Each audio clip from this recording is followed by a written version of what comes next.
Good morning, day, night, evening, afternoon, guys. Welcome.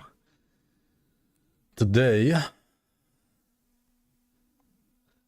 we are checking out two things.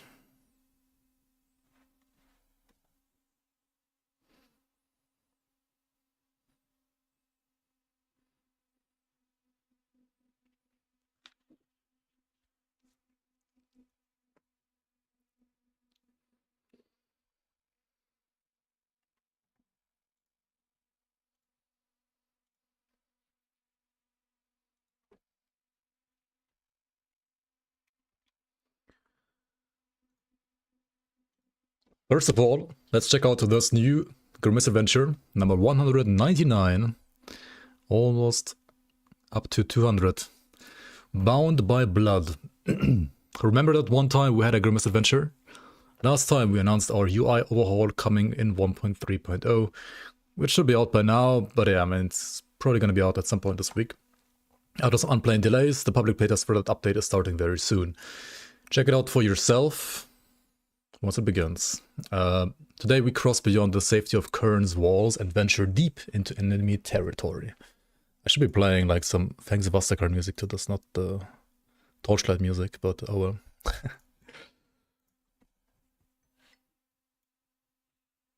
This is the domain of the feared Bloodbound, an enemy from within. This foe is like a festering wound, refusing to be stamped out. And now they appear closer to their goals than ever. And then we have this awesome, like, model shot here from, like, some female and some male enemy. Bloodbound, right? Not Bloodborne, but Bloodbound. Alright, looks pretty cool. So these guys are basically like what? Like Chthonian Kern? Like Bloodbound, like the Bloodsworn version of the Kern. The Bloodbound originated from a disgraced Kern lineage, the Martok clan, who ages ago turned crisis into opportunity to advance their dark ploys. Let me just find real quick the appropriate music here right now. Alright, there we go.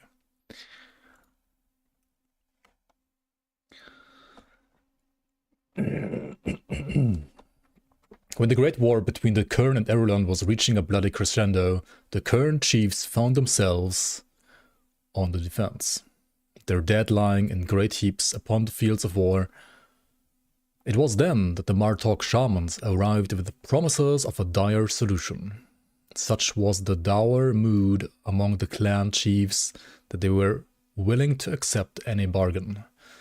But the true aim of the Martok was far darker than a Kern victory at any cost, for they served a master far older and more terrible than any throne of men. Who might that be? Who might that be? Who might that be? AI wrecked by Protoss? Wait, what? Welcome to Rekka. From the blood spill by Erdan and Kern alike, this unseen force drank deep, granting the Martok ungodly power.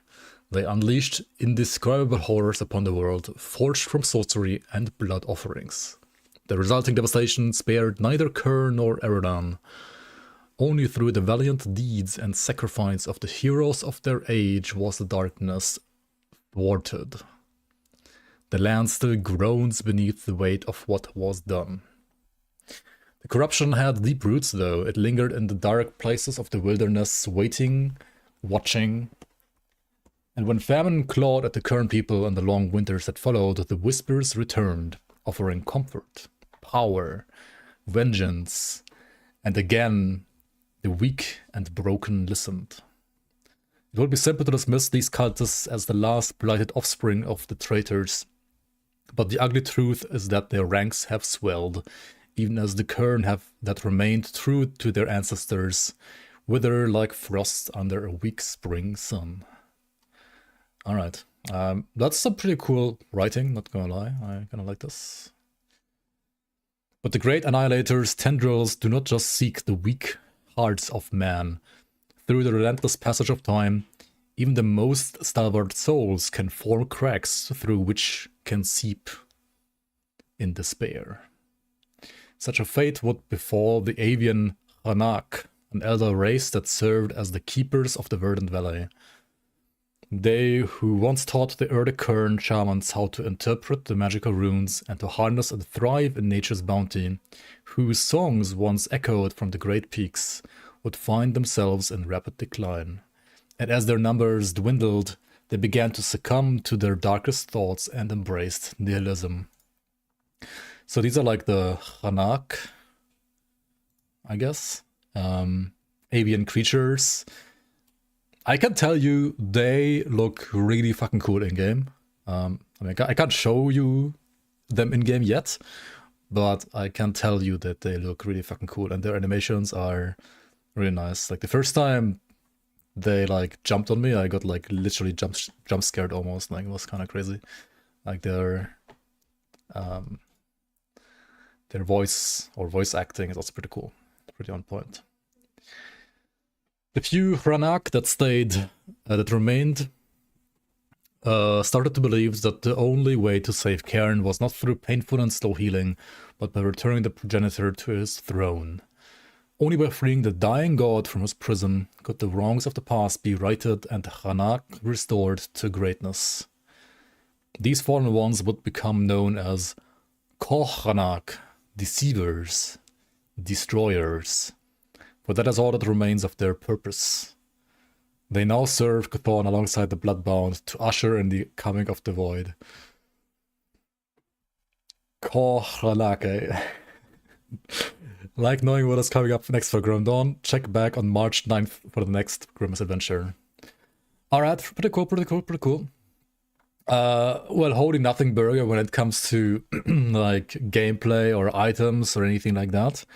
But if you are into lore and if you are into like some decent writing and so on, then this is a pretty awesome post, right? Depends on what you enjoy.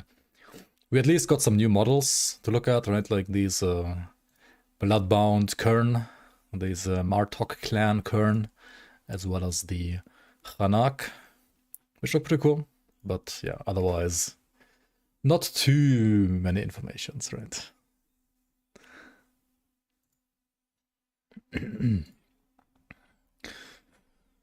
Alright, welcome guys. How's it going? Let me catch up with chat. Sorry for being in the lore zone right now. Let's see. Yo, Grim maybe. Peppi and Geloff, BP Frosty, welcome guys. Next squad, Direka, Old. Sorry for double asking, I don't follow guides, but I'm going for an idea of dual bone scythes as a ritualist. How do you boost the damage, the vitality damage? I mean, you want casting speed with Bone Harvest, right? You want percent vitality damage on like devotions, on gear and so on. And you wanna make sure that you update your bone scythes every now and then, right? So that you have a decent amount of like weapon damage. Also as a ritualist, what are you? Secondary shaman, right? I mean, you wanna pick up like vitality resistance reduction, like devouring swarm and so on. Ultimately, you would aim for devotions like Ratosh. Right, if you check vitality damage and devotions down here, Ratosh is like what you want to aim for ultimately. I guess you can also get like Wendigo or Revenant. Stuff like that. And oh yeah, and also probably Hungering Void. Or Abomination if you have like Chaos to Vitality conversion. Then AWOM might be better than Dying God. If you don't have Chaos to Vit conversion, then Dying God is probably better. Yeah, I mean, Ratosh is crucial for the vitality resistance reduction proc as well as the... I mean, the life leech resistance is very nice to have too, yeah. But yeah, you want casting speed for Bone Harvest, it's a spell. Even though it scales with your weapon damage, it is a spell in that regard. Hope they will finally make bleeding builds viable with conversion. Well, bleeding builds are gonna be viable, but not with conversion. They don't need conversion. You can make bleeding builds be strong without conversion.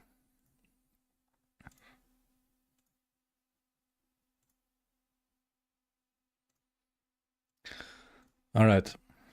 The other thing I wanted to check out today is a couple other builds, right?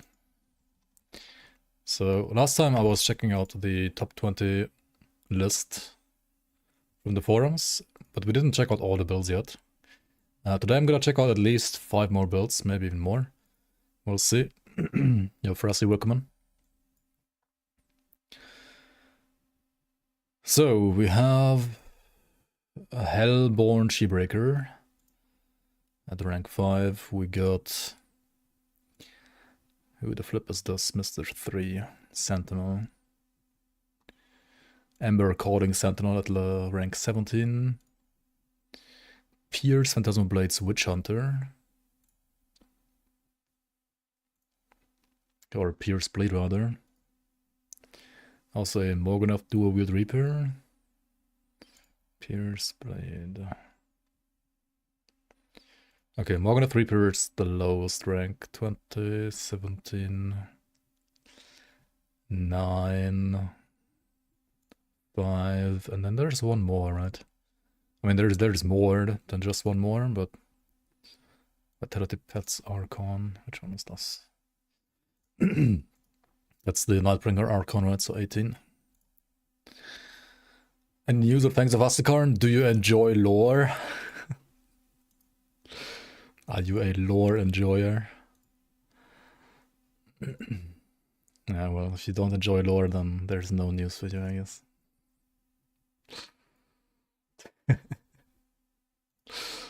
I enjoy big numbers. That's still Grimdawn 1, there's no Grimdawn 2 yet, so...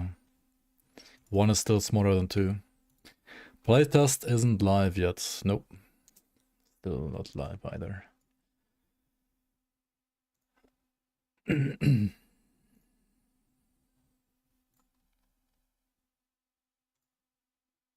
But maybe you can check out some big numbers on these builds.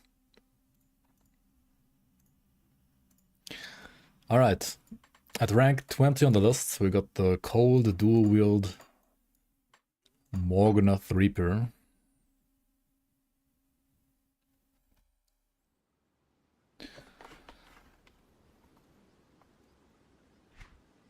Which looks can be deceiving, right? He doesn't actually use 2 swords, he uses 1 Spectral Battle Axe and 1 Magadar's Dreadblade.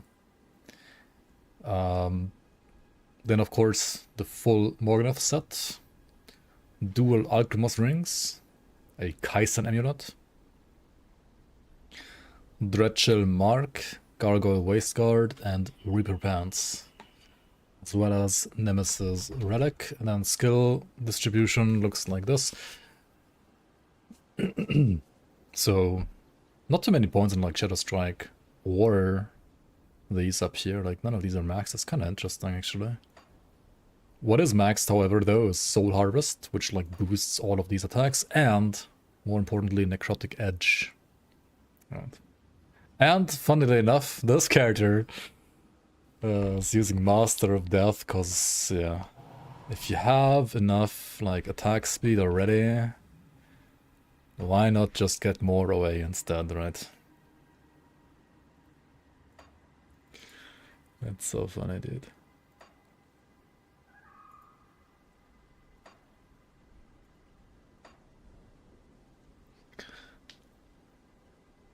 Yo, Illuminator, welcome on, welcome on. World of Warcraft. Wait, who's playing World of Warcraft? Yo, Kevinci, welcome on. Oh yeah, I want to talk step boots. Step boots, I'm stuck. And fully maxed out Eloman for a total of... Wait, how much DR is this? 35%, right? Yeah, that's pretty good. 1 point mark of torment only, okay. Devotion page, ooh, Blind Sage. Devotion page is a little more interesting though. I mean, Leviathan is kind of a meme. I mean, not quite, but It's funny that like Blind Sage is performing better in this case.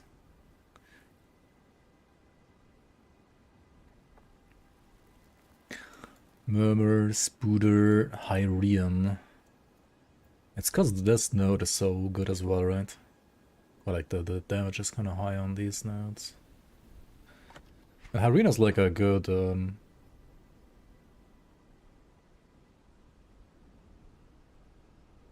jack of all trades in a way. This is kind of interesting though. Like there's no like fire or lightning to cold conversion really, and Hyrian is still worth it in this, huh? That's interesting. Maybe because it like just fits on the way to Blind Sage. Alright. Let's summon the pets. And let's do SR 31 to... How far? Yeah, 30 to 31. Blind Sage. Alright, I don't know if I like it like this though. I'm gonna have to put Shadow Strike like here and then... What the phone? This here. This here. And this was Lil Omen.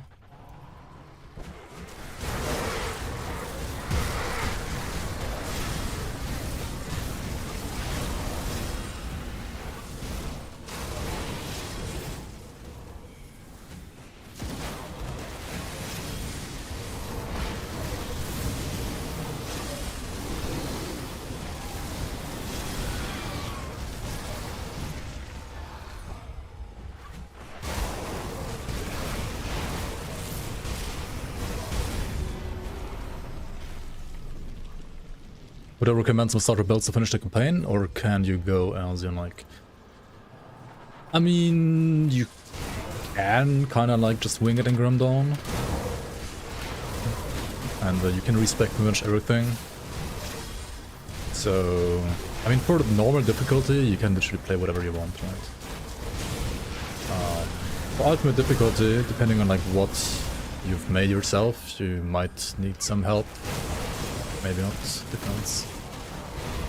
For the most part though, I would say Grim Dawn is rather forgiving, and there's so many different things that are viable. So, chances are, even if you like make your own build in quotation marks, you're gonna just like end up with like one of the like viable beginner builds anyway, because there's like so many of them.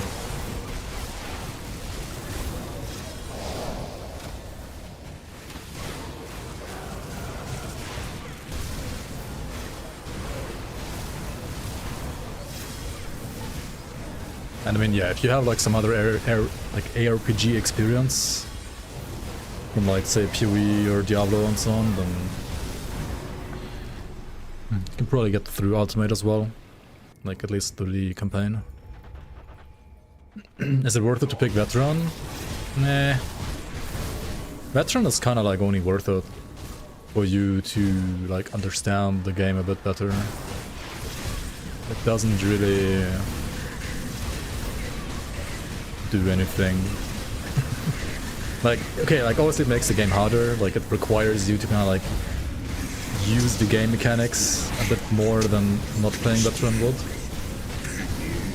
And but like you're leveling a little slower in Veteran generally. You get more XP per mob, but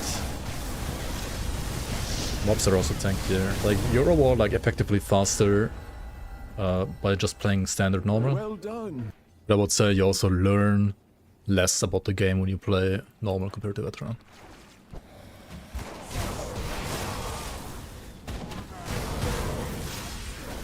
$2K hours on PoE 1, Diablo 4, 500, Torchlight 500, PoE 2, what's the fuck?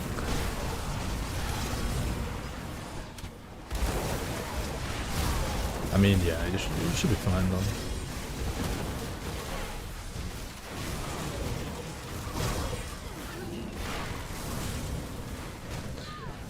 Dawn has great build like diversity, I would say.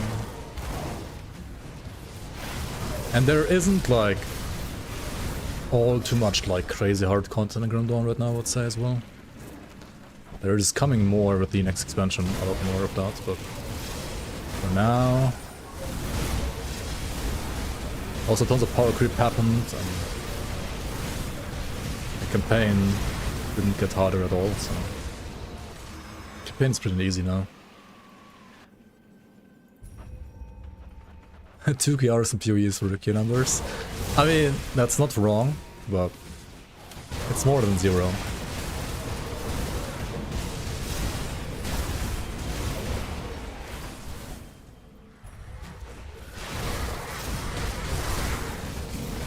I'm really keen on finally working on some proper stuff for Season 8 once Astakarn is out. Because, yeah, I mean, Ascendant difficulty is gonna add some pretty cool stuff. But I think it's gonna, like, actually shine when we combine Ascendant difficulty with our seasonal content. And we're gonna have, like, actual cool endgame.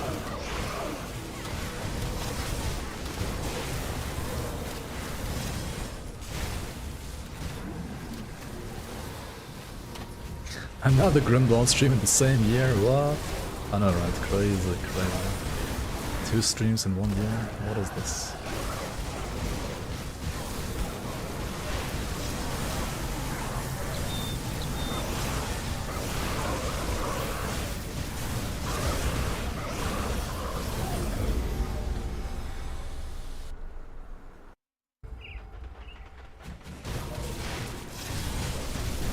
They show any Ascendant mods?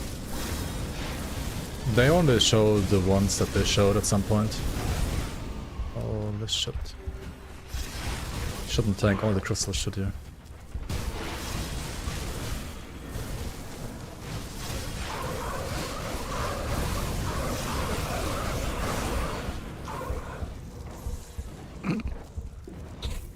What?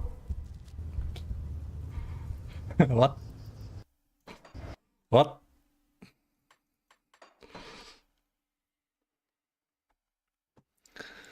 Okay, I know why this wasn't like one of the first like the shattered realm of...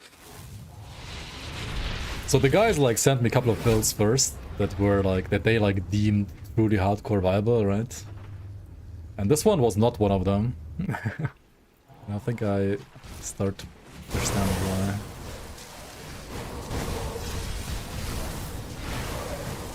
To be fair, you could just like not put all bosses, but other builds were fine doing that, so yeah. Yeah, I mean, Veteran makes enemies harder, and does also tankier, it also takes more time to kill stuff. Yes, you get like 10% more XP or something like that, but it doesn't really make up for the time that you lose by killing enemies. However, if you're like new to the game, right, I would say that Veteran is a good way to like start learning the game. Because a normal, you can get away with like too much stuff in normal if you like, whereas Veteran makes you think a little bit more about like how you actually have to build your build and so on. So I think for learning the game, Veteran is not bad. Like if you plan on learning the over spamming this. Oh yeah, this is not damage, no damage on this build. Let's do it like this thing.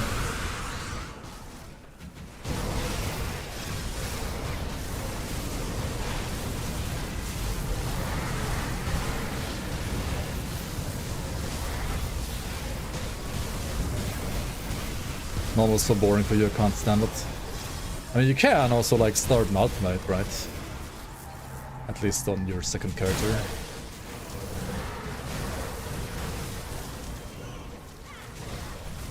I wouldn't really advise that, unless you do like some kind of challenge run though, but...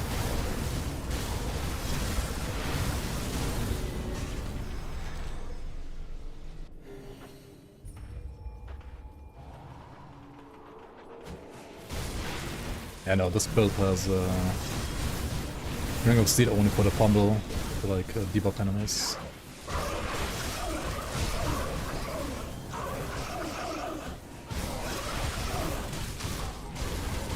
Not really more damage. What the fuck?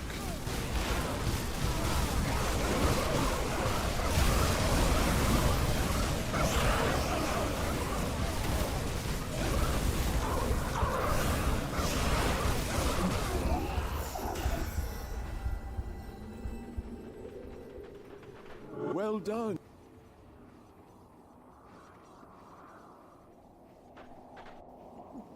What I would usually suggest right now is you full clear, normal, veteran, whatever you're playing, right? You do all the content there so that you get to know all areas, all enemy types. And also so that you start getting reputation with all friendly factions. And then if you feel strong enough, you can just skip Elite altogether and yeah, play Ultimate after normal right away. As long as your resistances are fine doing that, right? You lose 50% to the top row and 25% to the bottom row when going from normal to Ultimate right away. Whereas Elite you would only lose 25% to the upper row, I believe. So as long as you're like can afford going to Ultimate with your resistances, you should just go for it. Elite is kind of a waste of time nowadays, I feel like. Elite is only there as a buffer zone, kinda. If you... like your build is not good enough, right? At least if you have all the expansions, right? If you don't have all the expansions, then... yeah, you're not gonna get like enough levels in normal.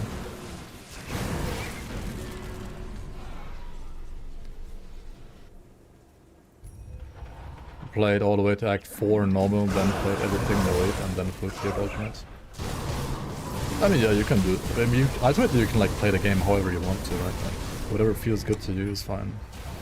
I wouldn't do it the same way as you did, but if it worked for you, that's nice.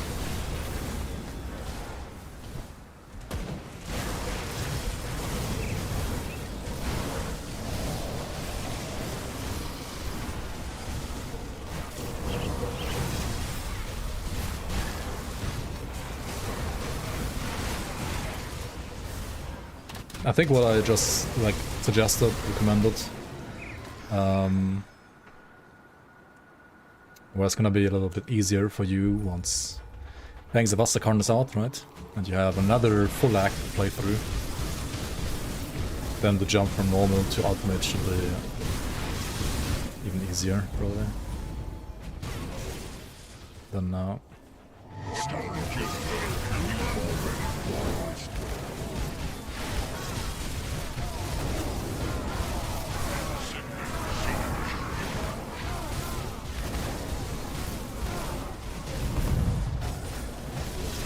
Swoops.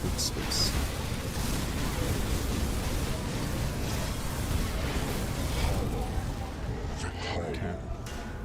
Yeah, I mean, just don't be an idiot. Well done. With your pulls.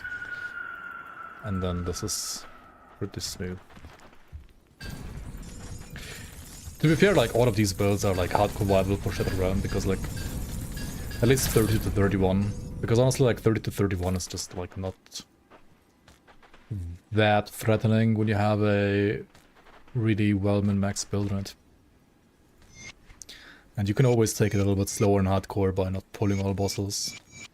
Softcore, like, nerds are just pulling all bosses to achieve, like, the fastest runtimes. Anyway, let's check out the Crucible on this guy. Yeah, that's how Rutnik sounds like, right? In theory.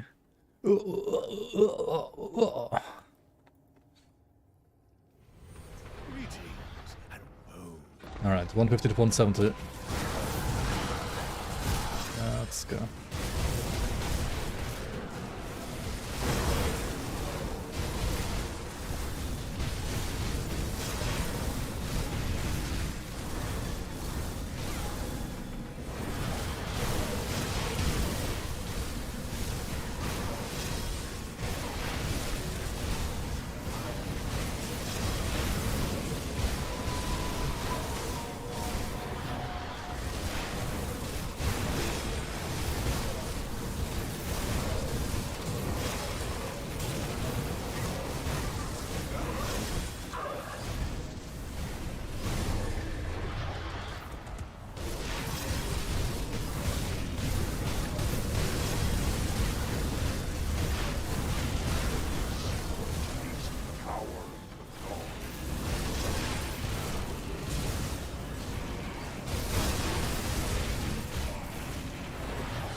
I'm looking forward to the Crucible update. That's hopefully coming with Asakarn as well. This current Crucible is really, really out of date.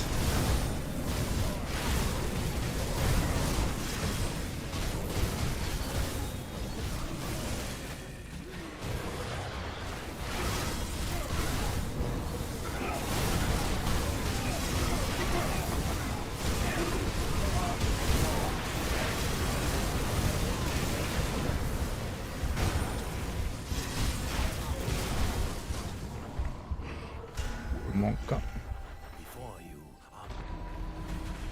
Should have used the Blood Burster, right? Probably not use it there.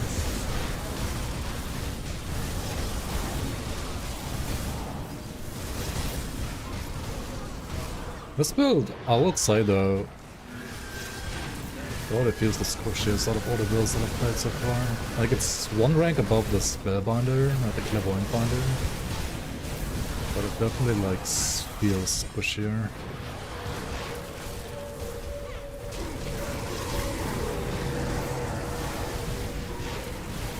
How did even that Grava survive long enough for him to cast the balls? Brother, I don't know. He didn't die.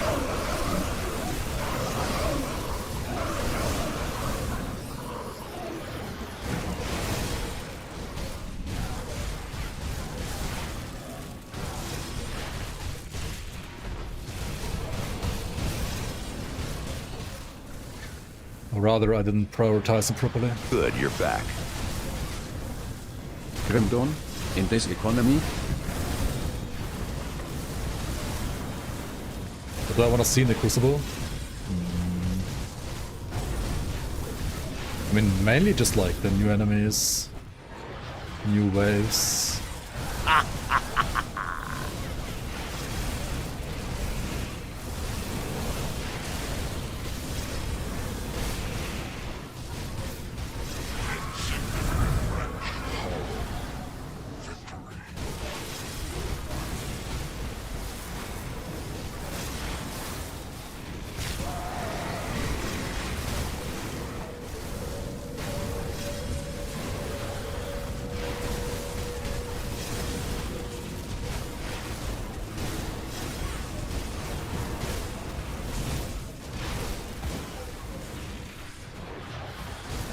Crucible exclusive rewards? Nah. I don't know about that, to be fair.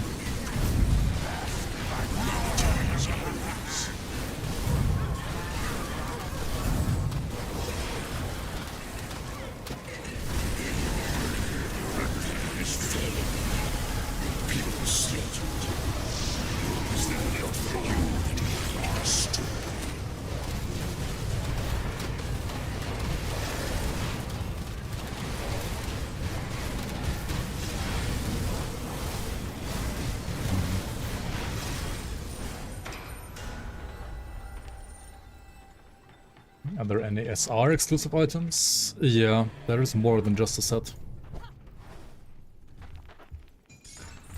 I mean, there's like 3 sets and the one that you can buy.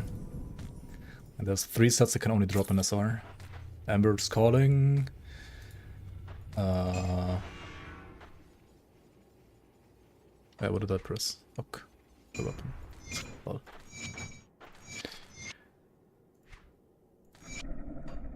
Ember's Calling, Veilkeeper, and the one Pierce Blade set, whatever it's called again. Blood Drinker, yeah.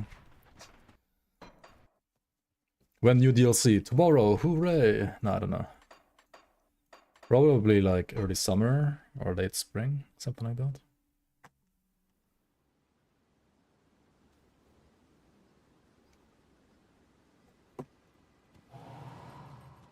Does Reaping Strike boost Bone Harvest? No. These are weapon pool skills. These only proc off default attacks or default attack replacers. What if it's tomorrow for real? Double Musi and Code A? Yeah, that was a very rough wave 117, not gonna lie. Okay, next up, let's go try... Oh dude, is this character even gonna like be able to do any Ubers? Like I'm gonna You probably can, but I have to play really well.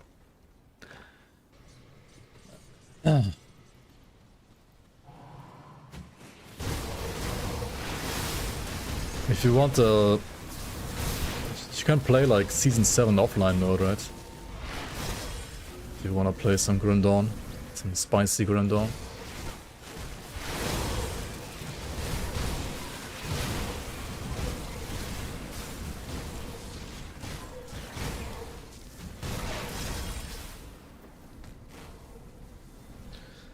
Yo, Elliot, welcome, welcome.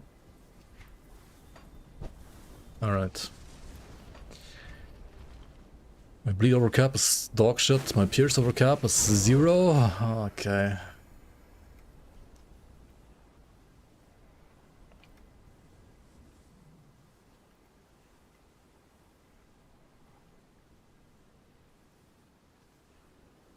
Okay, I'm gonna need like what is it, like Pierce Aether or something like that? No, Pierce Chaos. Just like pure Pierce. Pierce Aether. Where do you get Pierce Aether again? Dude, the overcap on this build is so bad. Why is it so bad?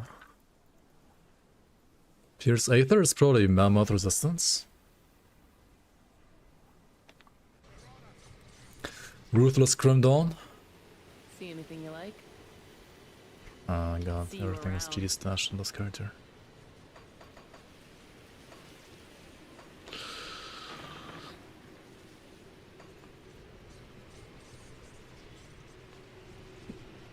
Yo, Scatterbrain. Welcome, welcome. GD without skill modifiers. Free yourself from skill modifiers. Iron well. Brother, how do I use my augments? Okay, are there augments in my character? Maybe in the stash. Let me check. Why does Pierce Resistance not have a pot, by the way? Because that's what Crate chose. I'll keep your stash safe. Okay, here we have some. Blade Ward, the powder. We don't need the poison chaos, right? Yeah.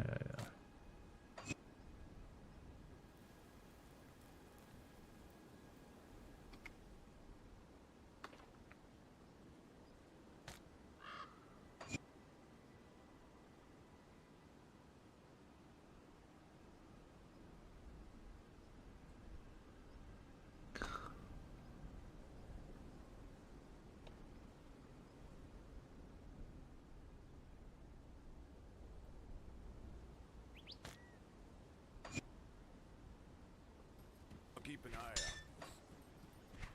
Okay. That's it. Yo, Michio, welcome, welcome.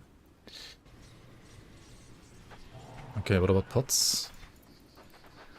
I got the bleed pot here, and where's the elixir of the Drangul? Hello? Okay, here it is. And I guess we could like...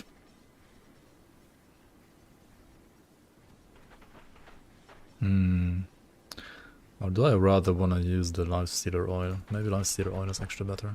Get some bleach.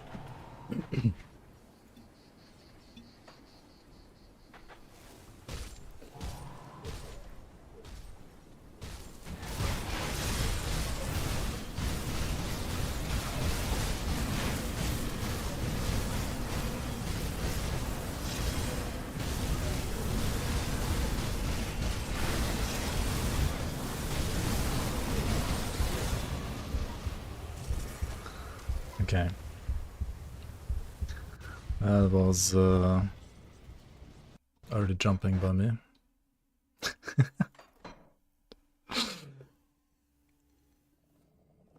Have I played No Rest for the Wicked? No. Not yet. I haven't bought it yet. It's on sale though, right? Like I should maybe buy it now. What do you guys think of No Rest for the Wicked?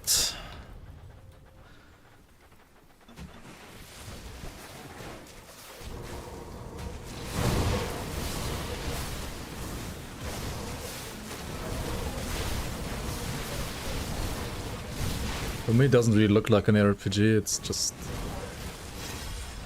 I mean, it looks cool for people that like that kind of game, Good, but you're it's back. not like a Diablo-like, or Path of Exile-like, Wolfjäger on I or overslept. Grim Is Dawn-like, things of that's for sure. Aztec can out already? just not. What about this art? Maybe next year? Rek blooms liederek, blooms liederek, blooms liederek, blooms liederek, blooms liederek, blooms liederek, blooms liederek, blooms Pick it up liederek, during blooms sale games liederek, refund, blooms liederek, blooms liederek, blooms liederek, blooms liederek, blooms liederek, blooms liederek, blooms liederek, blooms liederek, blooms liederek, blooms liederek, blooms liederek, blooms liederek, cocktailrek, Still waiting for cocktailrek, expansion, cocktailrek, yeah, cocktailrek, cocktailrek, track. Same.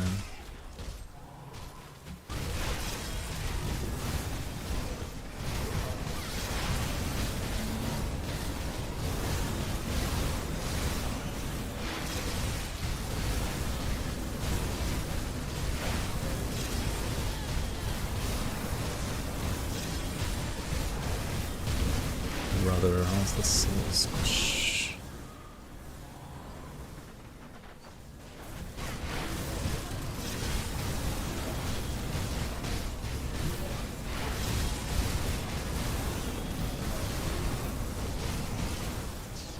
Flippin' tornadoes! Tornadoes.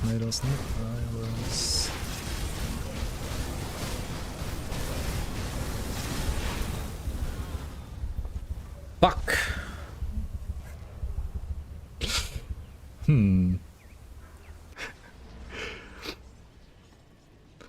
What do you see? It looks kind of jank.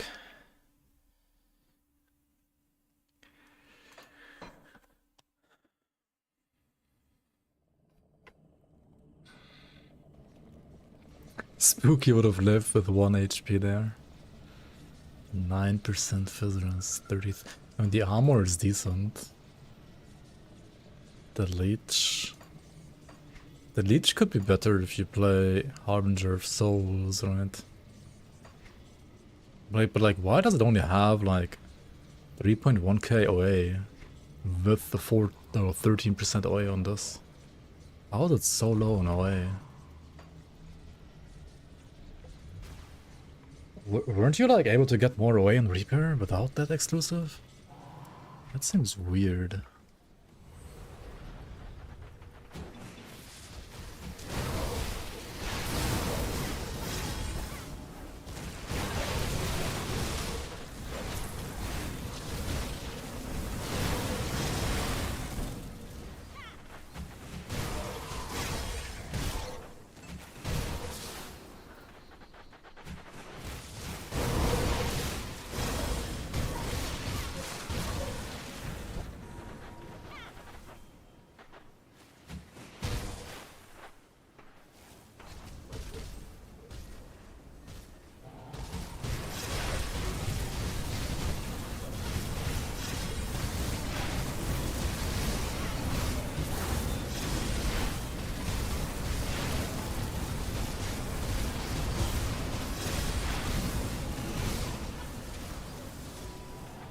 And so far I managed to kill Kala on every single build on the list, right? Maybe not necessarily first try, but at least like second try usually. Oh my god. I ran into the fucking tornado, right? Died of tornado cringe.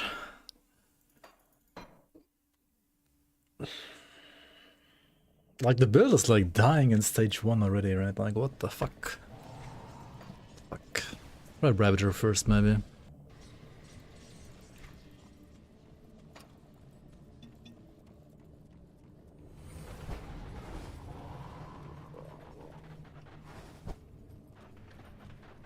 An info about expansion tomorrow, hooray! Nah, I don't know, like in summer, I guess, early summer. No news. No newer news than the last news that we had. At all. How are you still alive? I got a feeling this guy should be very much doable though. Usually Ravager's way easier for Nightblades than Kala's. Because it's a much more controlled, like 1v1 environment, there's no bullshit sounds and crap like that.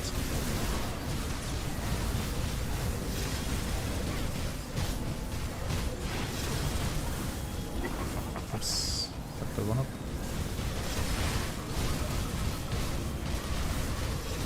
Should always time a Mark of Torment with his eye, right? But I kinda didn't.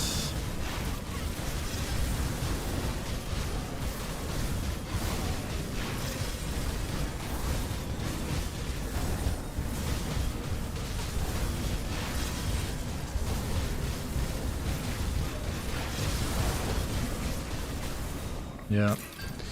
No, like, these kind of Nightblades are totally fine for Ravager. Like, this was way easier than Kala.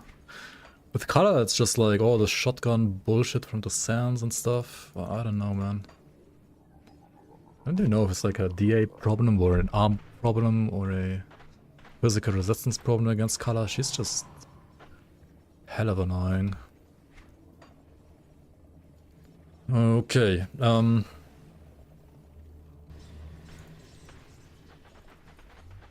not first quarter, no, it's first half. That's what they said.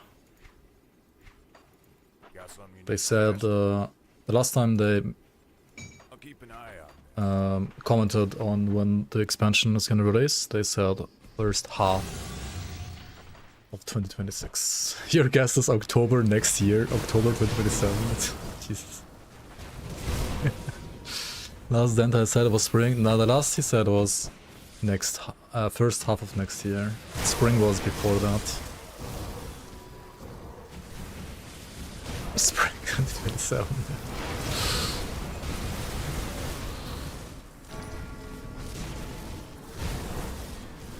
That was recent? Okay, how recent? Like yesterday or? I can guarantee you it's not gonna be out in spring. Like, looking at what they have right now in the playtest, it's not gonna be before May.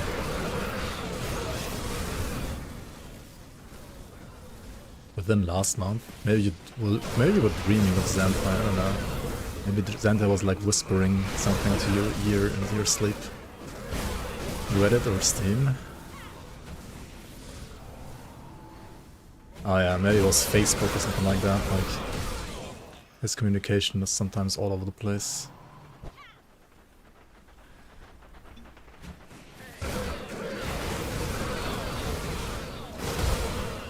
%60 success rate regarding Kala.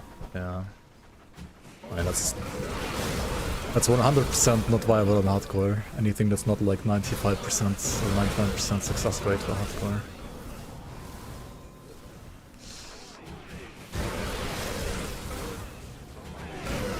Okay.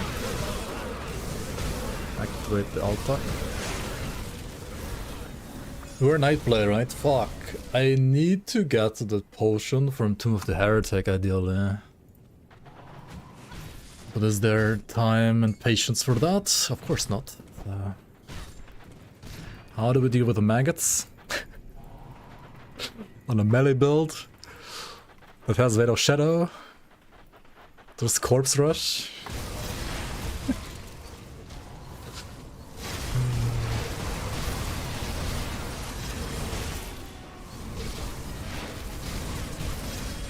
Okay, there are some ways, which I guess on softcore we can try out. Am I testing the expansion? Yeah, I'm a playtester for the expansion.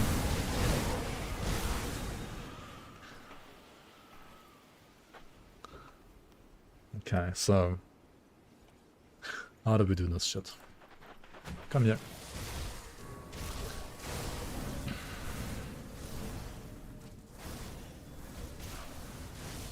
Yeah, there is. I don't have it though. And it's like in a dungeon, and I don't want to run that dungeon. It's gonna take way too long. I mean, it's not gonna take like super long, but it's gonna take longer than my patience can handle right now. So, we gotta try something different for now. This might fail. I mean, it's softcore, right? That's why we're trying it out.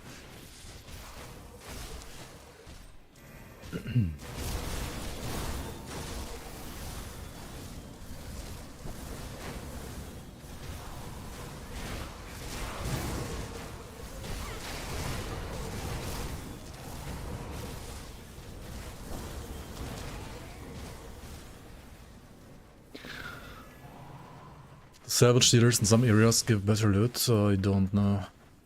I don't know. Okay, there it is, right?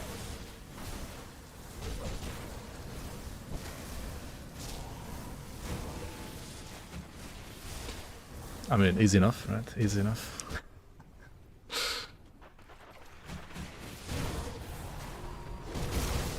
How am I playtesting the expansion? I'm a like official tester. Hardcore viable, yeah, exactly. Okay. Great, so we don't want to get nerfed, and we wanna kill the enemy, right?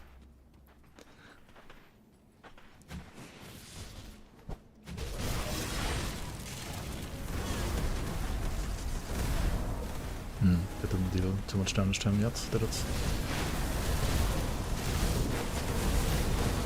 Holy shit. Almost killed myself in an enemy crest.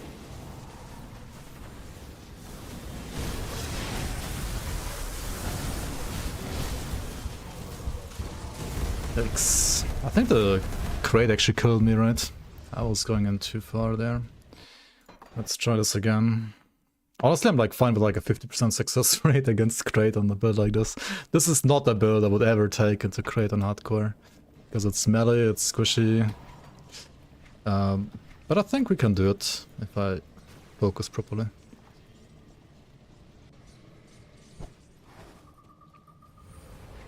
So I want to try once more. Did I even use my potions? I don't think so. I mean, this one is useless, the lifesteal one. Oh, rare is it? Maybe it's not that useless. You can't change your mastery. Masteries are the only thing that's locked in this game. You can respec everything except for your masteries.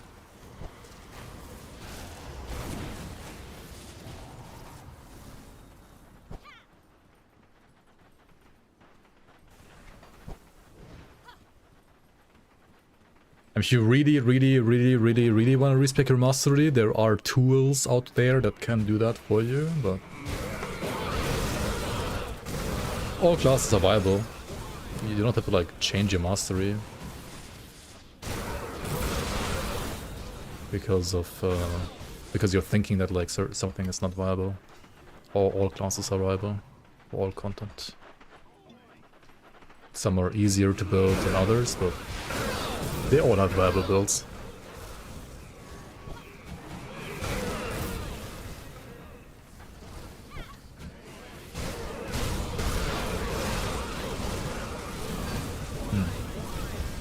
Recruit. Did Xantai copied bosses or tactics from the season? Not that much.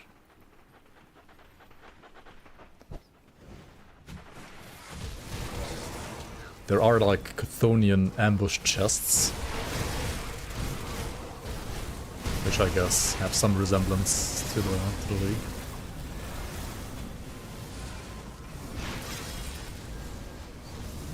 Oh, it all confuses the shit out of them. Interesting.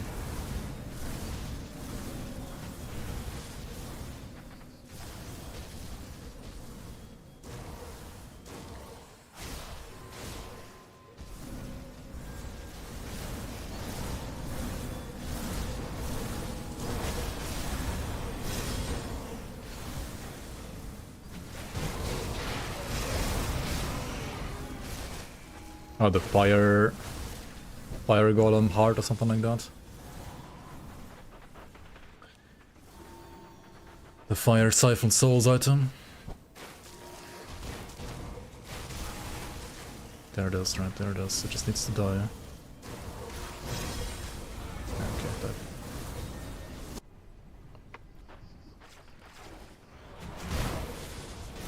You made a whole build with it? Nice.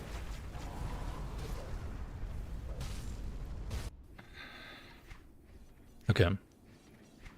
Yeah, we play these two. And let's not die this time.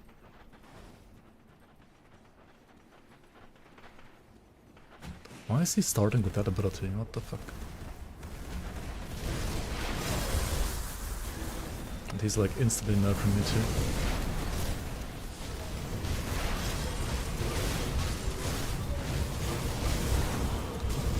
shit. I didn't want to jump to... Why did I jump there? I was retarded.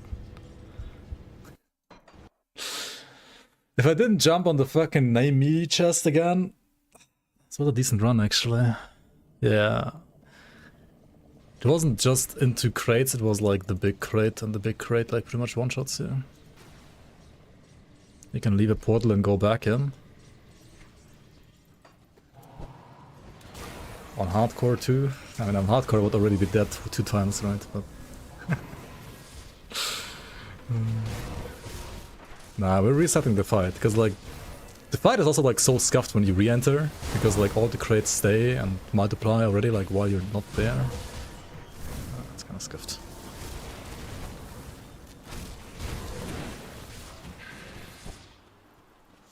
If you have the way open, you can shadow strike through the entire desert. Ah. Medley our Lord and Savior.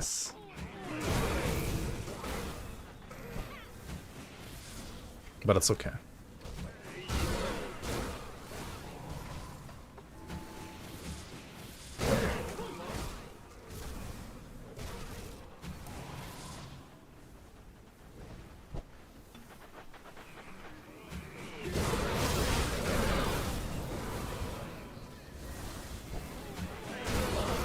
Reaper is a sketchy class for Superbosses. It really is.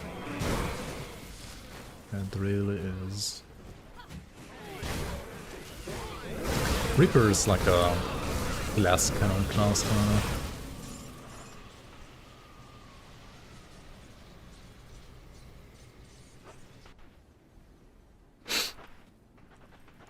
Did he give you the option to create or paste graphics with new mobs in the mod?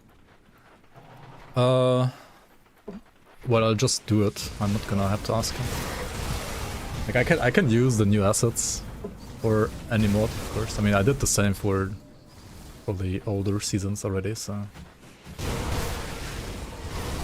I don't see why I wouldn't be able to do it with the new content. You can just yoink their artists' work. Yeah. Then they remove the need to target. The need to target what?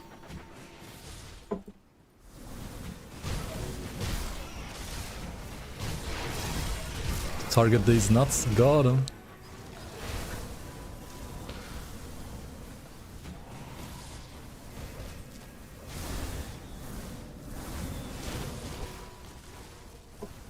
Haha.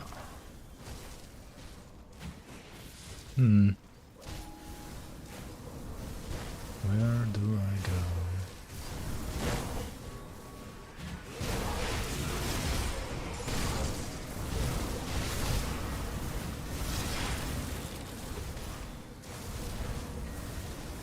Two streams in 5 days? Holy shit. What the hell? I was stuck.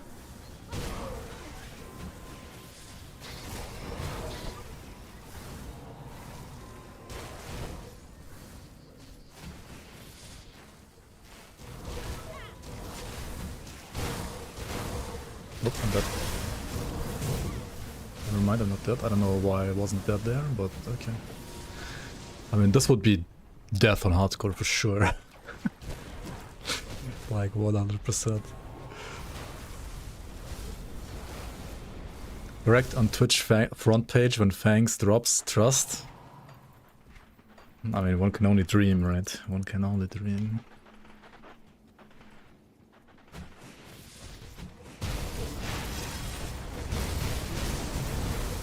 Yeah, no, we can't. Oof. And we got nerfed. Ugh, the fucking name me crust in my ass. What the fuck, man? What is this?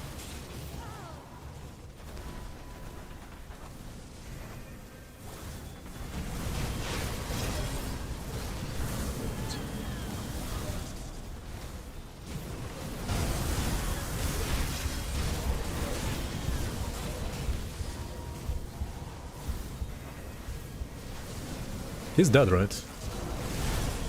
Yeah, he's dead. Okay. Honestly, the build is better against Crate than against Kala, I'm not gonna lie. Yo, Proleaf, welcome back on. 2 streams in 1 year, yeah. 2 streams, 1 year. Okay, yeah, not convinced about the overall like Superboss performance on this one. I mean, this truly shows it is a softcore build. I guess in the right hands, it can be really fast, this build. In my hands, it really didn't even feel that fast for some reason. But I guess I was just playing it like an idiot. Anyway, this is the Cold Morganath Reaper made by No Fika for you. Links will be down below. Hope you enjoy. It has 3.4k armor, that's true. Yeah, I was surprised it's so bad against Kala even with this armor. To be fair, it has like 9% fizz rest, right? So it's like both kind of suck. I mean, 3.4k is decent, but yeah. Okay, anyway. Nightbringer Archon. That's a Nightbringer, but no Archon. Here we go. Alright, number 18 on the top 20 list. The Nightbringer Pet Archon. Pet as in player scaled pets, I assume. So it's like Maelstrom, Totem, Guardians, 5 Wind Devils, 4 Guardians, and then you got like 4 Totems as well. This is the only fraud build, this one right here. And then you can use this if you want as a filler, right? Okay, let me put stuff where it should be for me.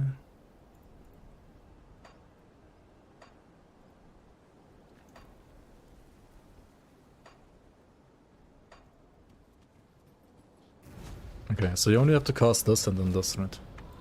Totems, of course. Okay. So yeah. Outkeeper skill point allocation. You want at least 24 points in the Guardians to get 4 Guardians. Or was it 3? I think it was 3 and you get like 1 more from items. Devotions, picking up Tsunami for the fumble and impaired aim. Will of Ratosh, Scorpion Sting. No, this is something I have not seen since forever, pretty much. Oh, but the Nightbringer has like full acid to vitality conversion, right? So this is full vitality Scorpion Sting.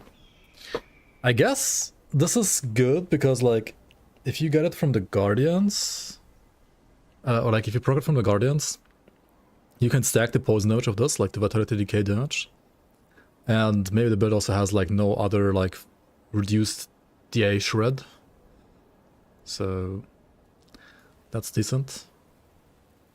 I mean, Tate Eruption would have been like even crazier, right? For vitality decay stacking, but I guess this was like too far away to get, or like you would have to like give up too many other things to get there. And yeah, Flame Torrent also has like burn damage, which gets converted to vitality decay. Interesting. Kind of fun, to be honest. Honestly, I don't mind it at all. I think it's cool. Like, I think it's... I mean, it allows for like a different way of building builds, in a way. With the pets, at least.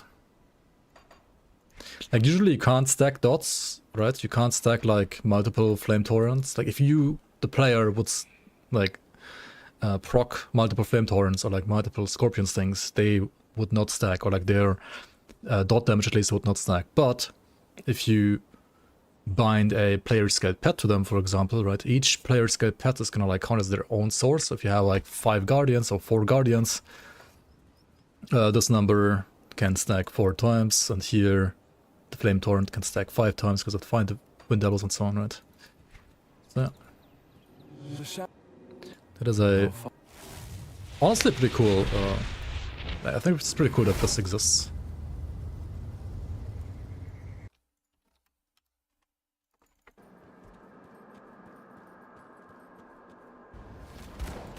Yo, Alexander, here we go, right, here's the link.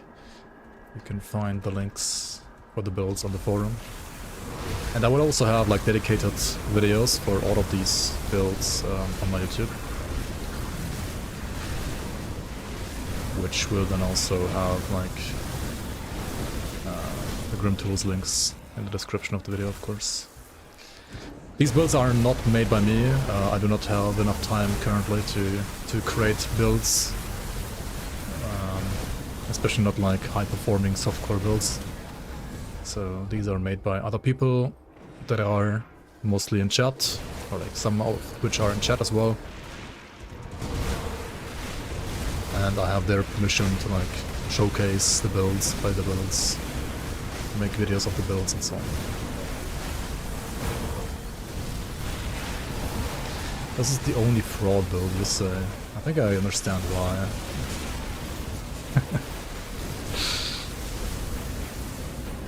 It might be very good for bosses though. We'll see, we'll see.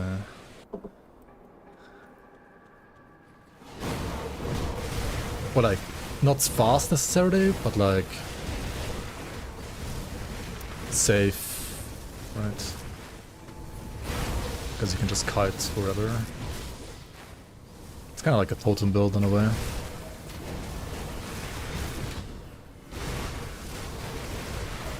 I don't know like how necessary using acid purge really is in between them. It's only a filler ability after all. It's definitely gonna like add a couple of seconds or like remove a couple of seconds to your clear time if you use it. But if you don't feel like you wanna use it, then you don't really have to use it either.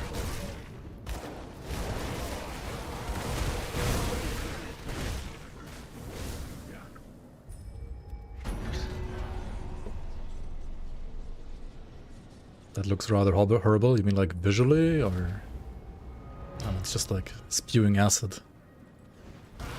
It's a good Ratosh trigger. Oh, Ratosh is bound. Then I guess you have to like use it every now and then at least against like scarier enemies. It looks horrible gameplay wise. I mean, it's just Flames of Ignifire, right?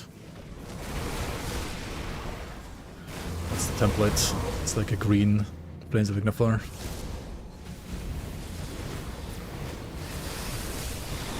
It seems John Bourbon was mentioned a lot in Ulgrim's files.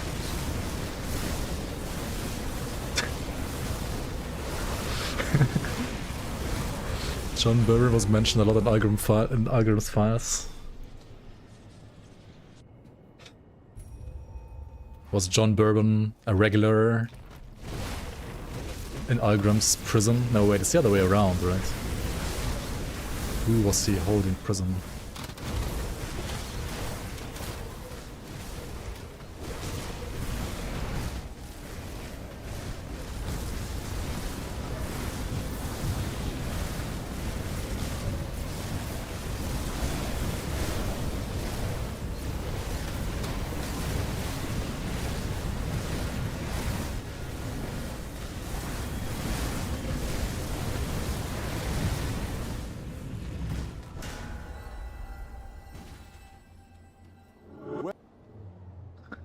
Where's Ashes of Astakarn coming out? Ashes of Astakarn. Dude, Astakarn didn't even release yet, and you already called it as if it was an Ashes. Ashes of Astakarn. Forgotten Fangs. Yep.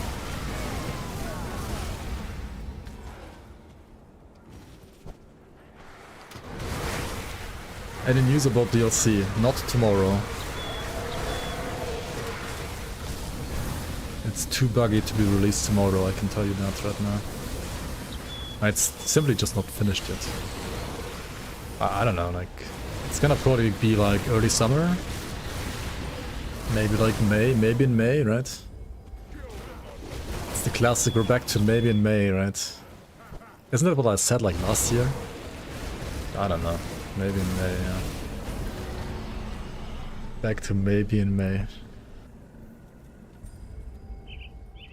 Maybe in a month.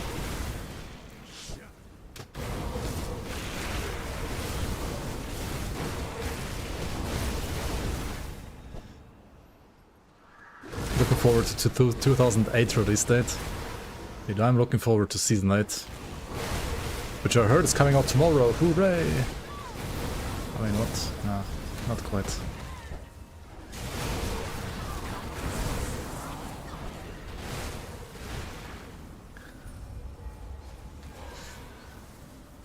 People thinking it's okay to pay 100 plus bucks for pre-alpha access. Are you talking about crashes of cremation or what?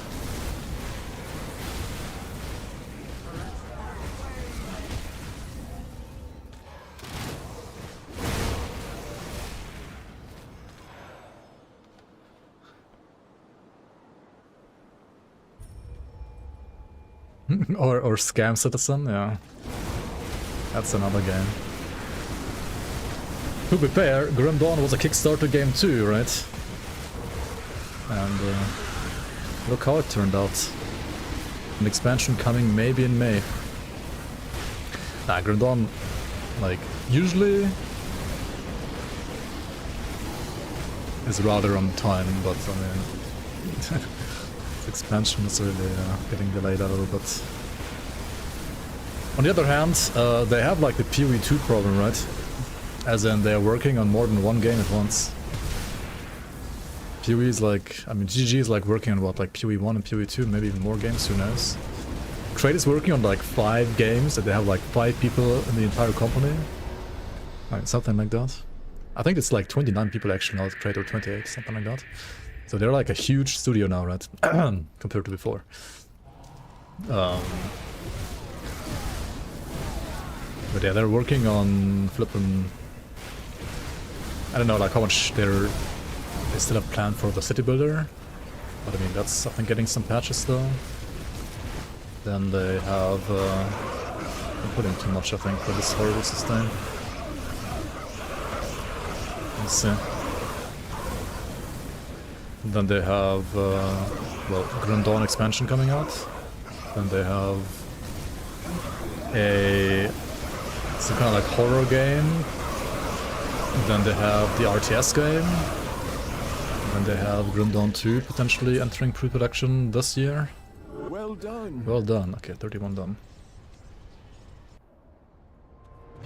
But they are still a strong and independent indie studio that does not need to sell out to any publisher whatsoever, which is nice. Alright, nice loot, 30 to 31. I think this wasn't particularly fast, in my opinion, but also I was reading chat most of the time. So, yeah.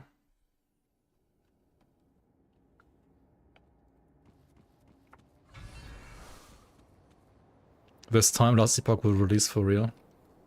Surely. Forge Guard will finally have a good animation for Smelter's Wrath, right?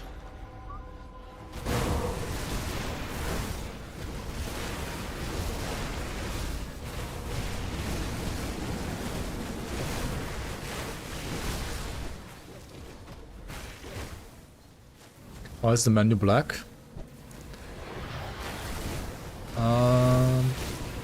Because that's how I set it.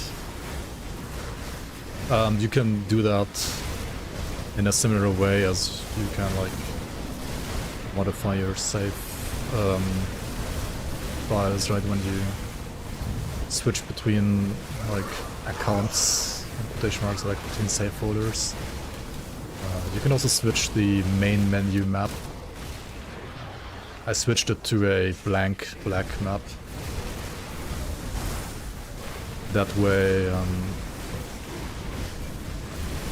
makes it a little bit easier to make like screenshots of your characters, for example.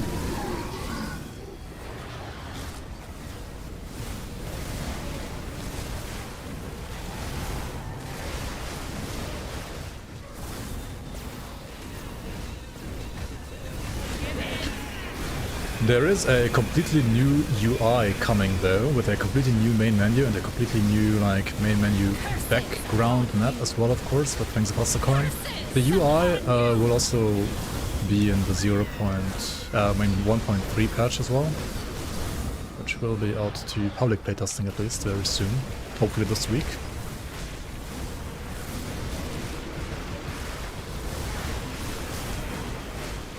It got delayed because us Praetorians, like Fangs of Asakarn playtesters, found a couple of bugs with the new UI that, yeah, aren't for public eyes, I would say. So yeah, it's understandable that it got delayed a bit.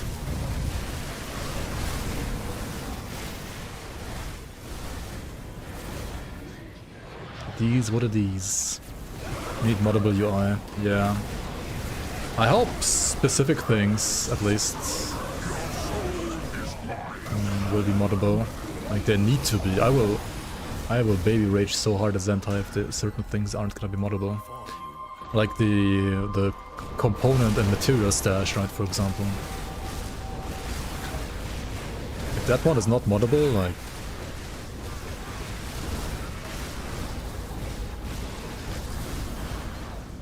I will be very devastated.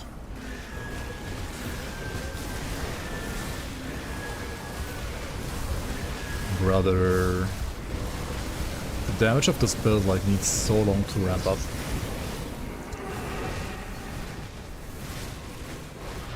It is kind of a dot build, isn't it?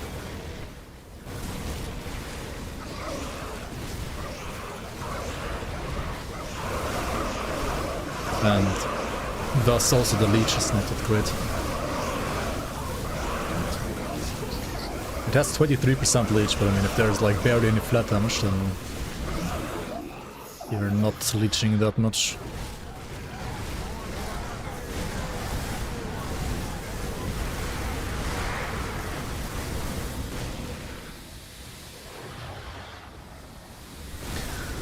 Yeah, I said last stream that it's gonna be like the last time I'm gonna use the old UI. I mean, I could have not lied to you by not streaming today. Right, that would have been another option. I could have just not streamed today.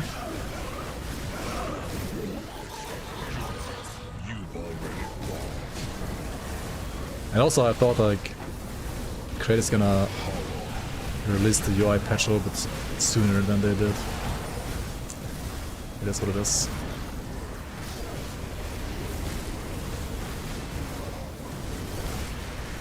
I got nulled, what the hell? What the hell? I forgot the new null, well, new, in quotation marks null, that's been out like for 1.5 years or something like that. Actually works in the Crucible now. That's cool, I like it. I just kind of forgot about it. Because like the old null didn't exist in Crucible.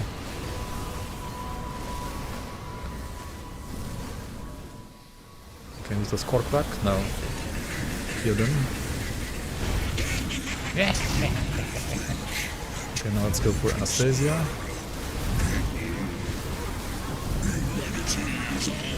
Humanity is ours. So this guy, come on, come. Jesus, chill out. Moose. Double moose. At least I'm not playing a cold build this time, but holy moly.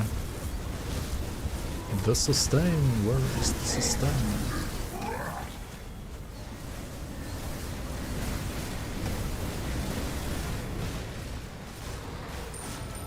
Okay.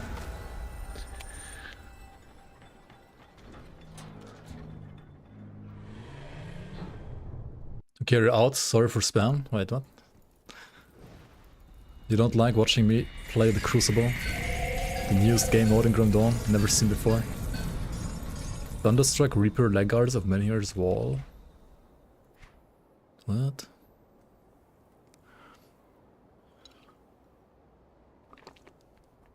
These are pretty juicy. I mean, not for this build, but...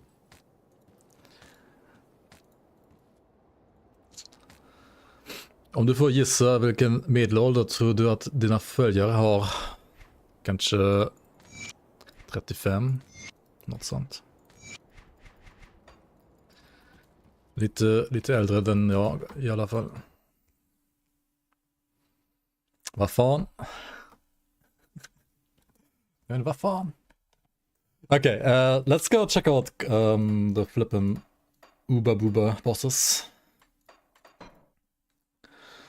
Any news about the upcoming DLC? Tomorrow in May, maybe. Or June, I would guess. Content window, let's go. Okay.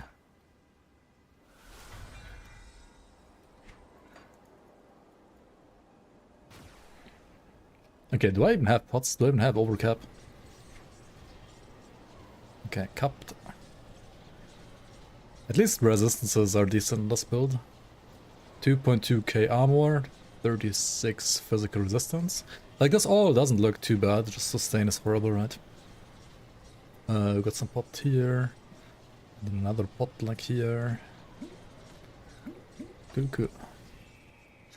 36 physical resistance current patch. What? What? Yeah, it's kind of high. I had one build on the list who had like 40%, I think.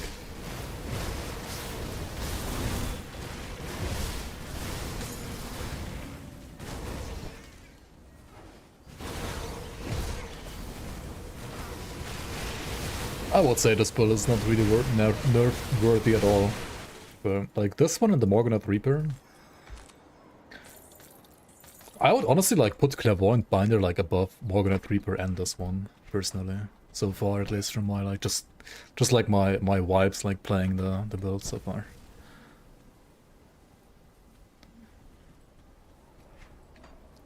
Alright, let's go try this boss here.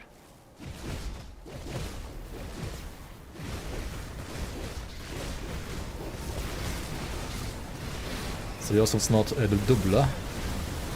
Oj då. Oh my god, I need to... Fuck. Shit. I forgot that. For some reason I thought I had like Mark of Torment. Ay. Okay. We need to kite. We need to kite from like minute 1 on this build, right?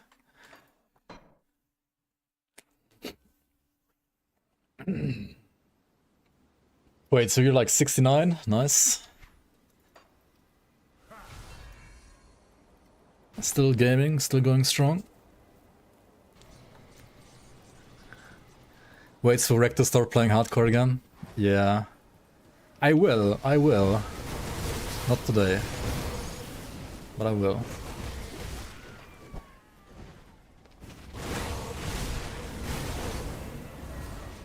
At the very latest, once Asakarn expansion is out, I'll go back to playing hardcore. At the latest. I'm not sure if I'm gonna like stream all that much Grim Dawn before that. Maybe like a little bit before. Like once we have an expansion date, I'm gonna stream Grim Dawn to like prepare basically.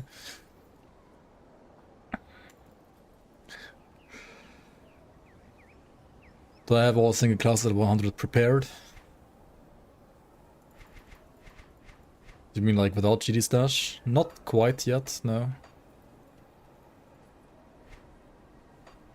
And I kind of don't want to do like GD stash stuff. Not even for that. Anyway, like I don't mind like testing other builds from other people like this a bit. Even though I know like they are kind of like just stashed, but when it comes to my hardcore saves, I want to keep those clean. I could. I have a couple of them leveled, but not all too many. Anyway, let's try color once again. So we're only gonna use Acid Purge to apply the Retosh proc, and otherwise pretty much just kite around in circles, I think. Because we do not want to die. I'm gonna play this as if it was a totem build. And instead of using Panetti on a Ludrigan build to apply debuffs, we use Acid Purge every now and then, which has a shit range. But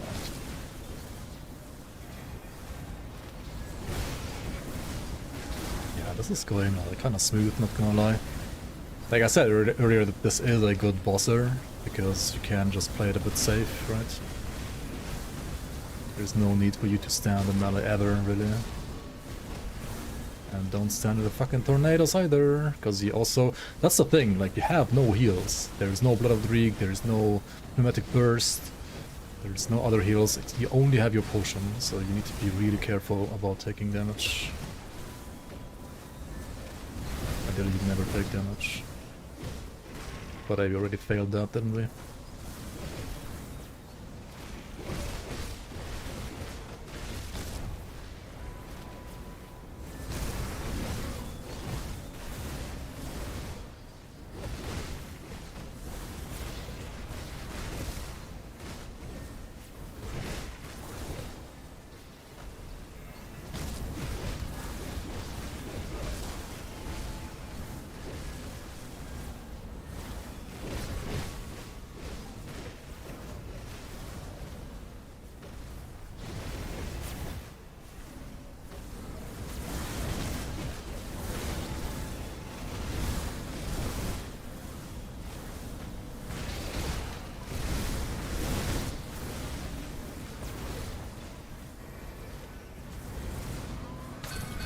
Yep. Not fast, but safe. Let's go kill Ravager.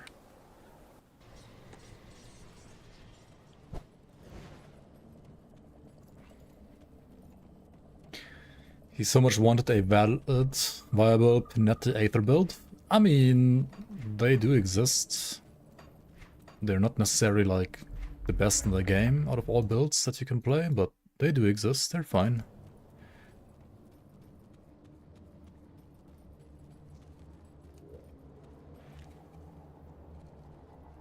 Greg, do you want to play a build that none of the other top 20 testers could properly play for some reason? It's a mystery, it's Chaos, Shadow Strike, Doombolt, Witch Hunter. Wait, what? Shadow Strike and Doombolt, Witch Hunter?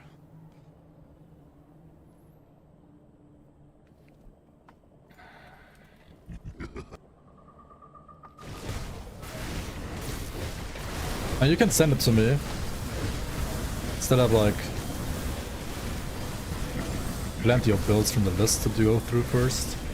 And then once those are all done, if people are interested, if I have time, and if the new patch is still not out, we can try some more builds.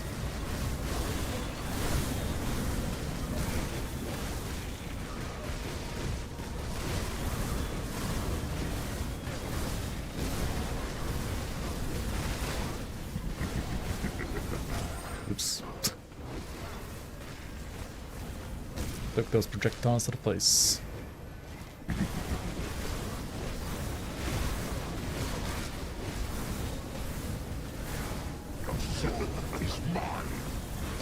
I mean, yeah, you gotta play this build as if it was a totem build, really. Like a slightly more face tanky totem build. And then it's all good.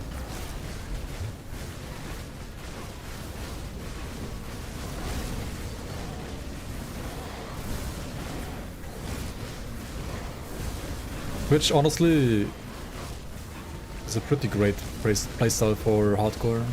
You're not gonna get like world record speed results, but still safe. And not too slow either. Seems good to me. Okay. Which means this should also be decent against Crate, I think.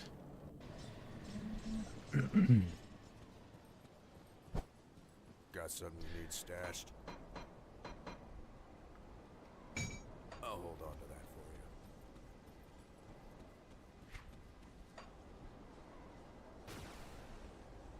you. $100k procs are kinda low though. Yeah, maybe.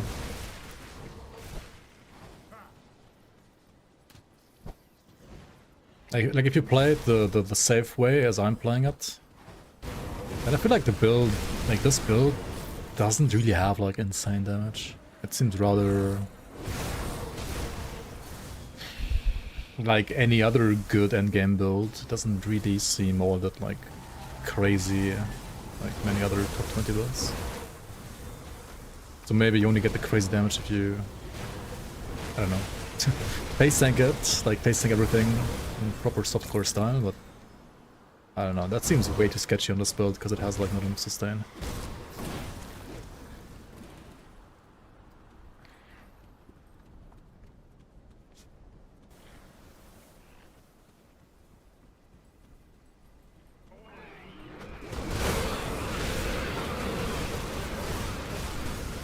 Certified fraud. I mean, the idea is cool, yeah. But I mean, there's many builds where the idea is cool, and I mean, this idea has been done before, kind of. I guess with I've been expecting it's you. like a new combination. Feels like a lifetime ago I saw you amazing face, D. I mean, the Pet Archon, like player skilled Pet Archon is not really like revolutionary at this point, I would say. Has decent performance though. Like for a like rather wonky idea.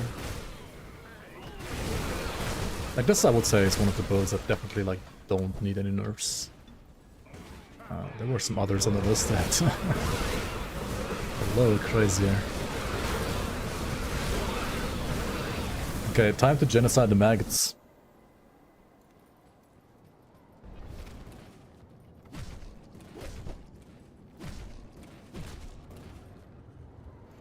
Time to just genocide the maggots. Actually, do I need to genocide them?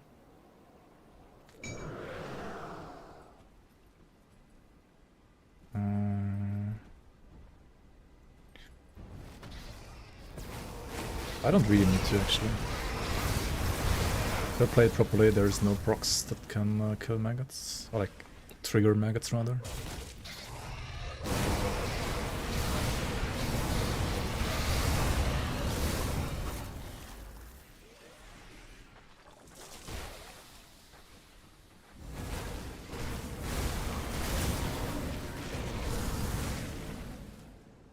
Hello.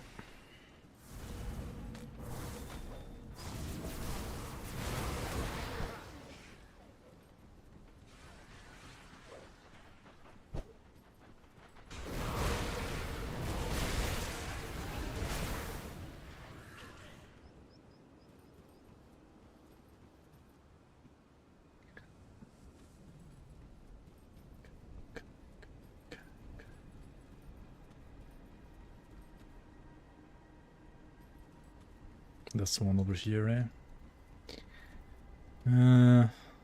What is the spawn, man? It's not too bad.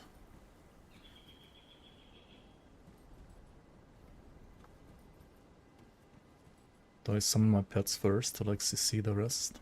Why did it run away? It's like further back now.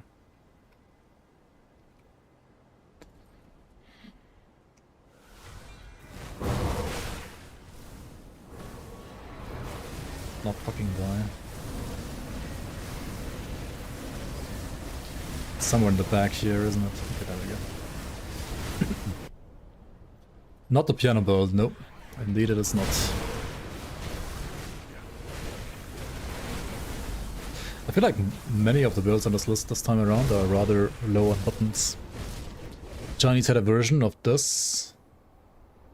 Shadow Strike Doombolt among their SR speedsters, but it also had Ring of Steel.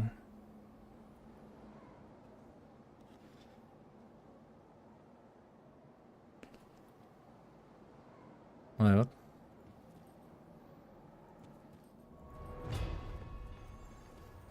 It's got the brain, wow.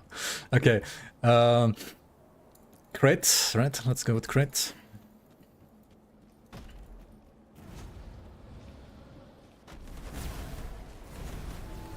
Try to dodge the nerf thingy. And then have the pets apply the egos. I mean, apply their dots, rather. Pets don't have like too much range though. Okay, I need to get closer here.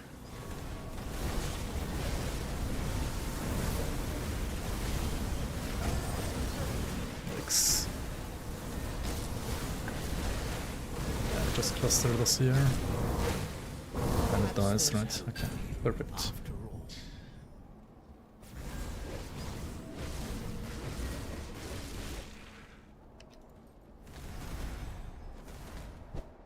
Okay. I mean, yeah, if you play it safely and you stay at the right distance, this is a pretty smooth crate cut, I would say.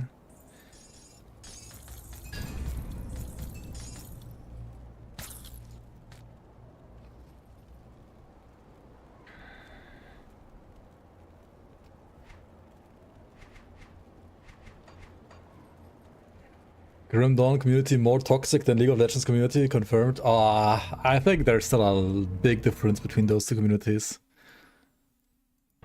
Anyway, this was the Vitality, basically like the Vitality DK stacking Archon that like stacks DK via pets, right, with Guardians and Wind Devils, made by Banana Peel. Links will be down below. Thanks for watching. What comes first, Fangs of Astakarn or GTA 6? I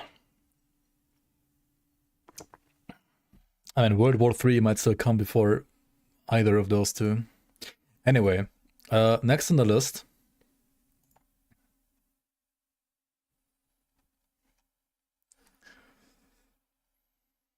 Sentinel. Where is it? Alright, next on the list is a Ember Calling Sentinel by some Chinese dude, some Nakayama. I would pronounce it in Japanese, but it's not Nakayama because it's probably Chinese. Middle mountain, and the third one I don't know what the fuck it means.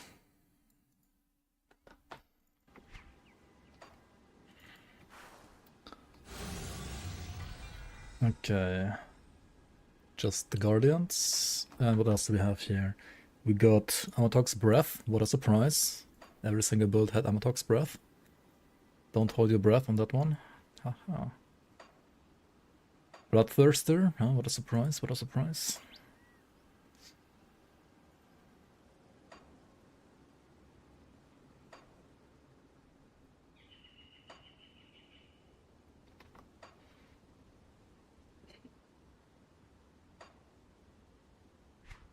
Okay, what is the build? The build is Fire 3 Exhibit-I. In this case, right?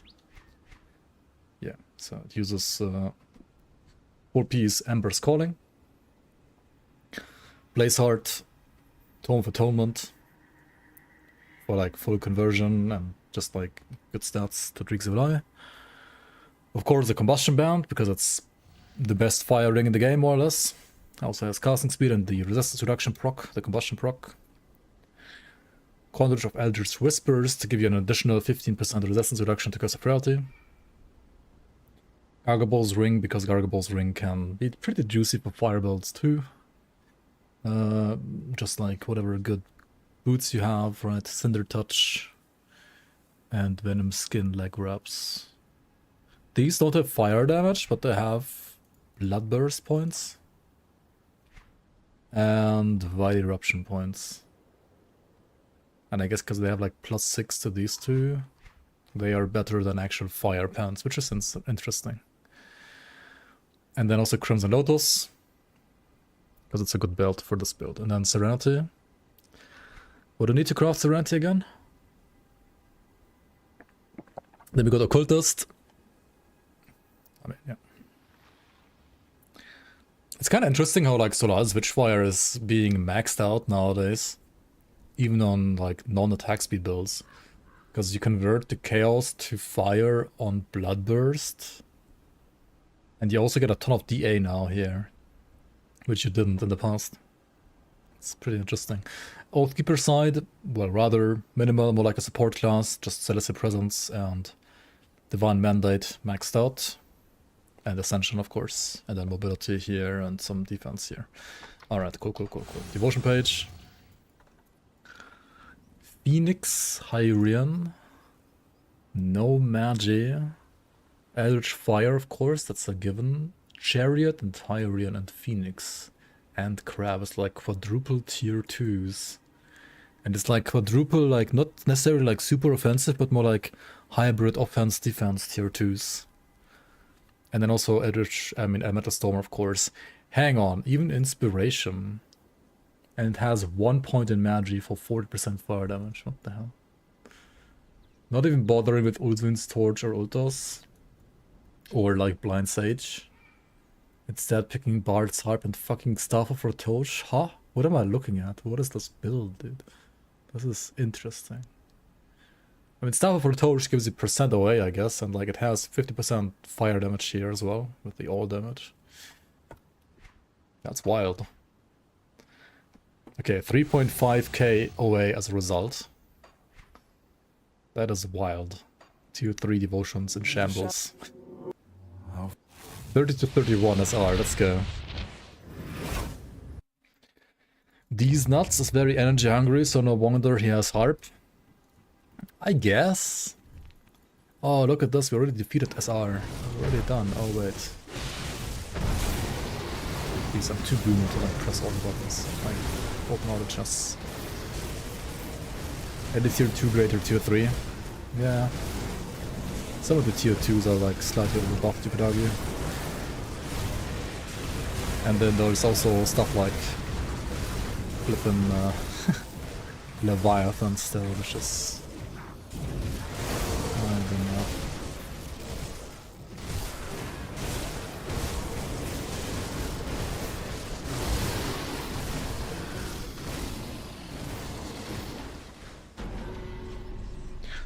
Like, once you are at Leviathan, the nodes of Leviathan aren't even that bad, but getting there, holy moly.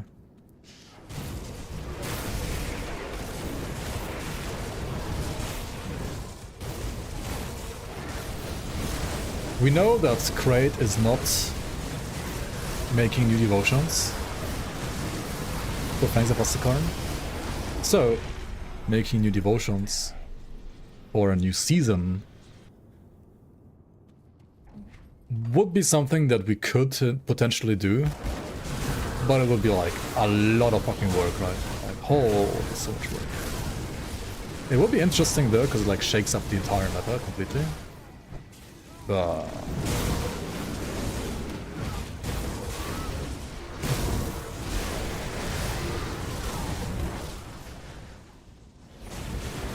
just change the numbers, no need for new art. I mean, you could do it like that, I guess.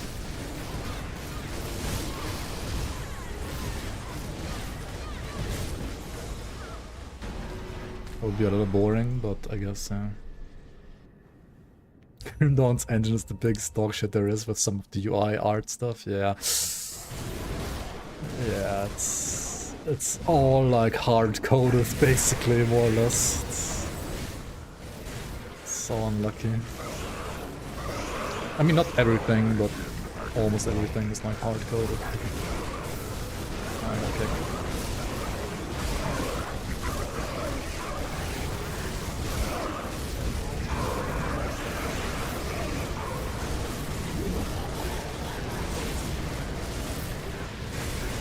Okay, who's the real one here? What the hell was it? Like 5 billion of this guy.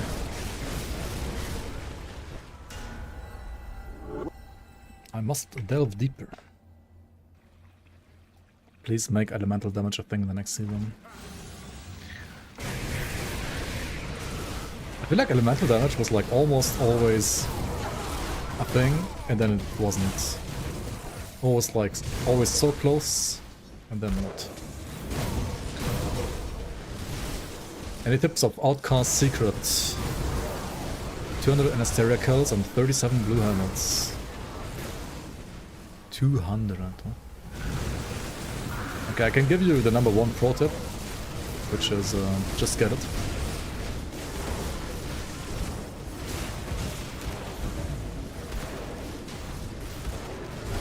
Guess that's really all there is.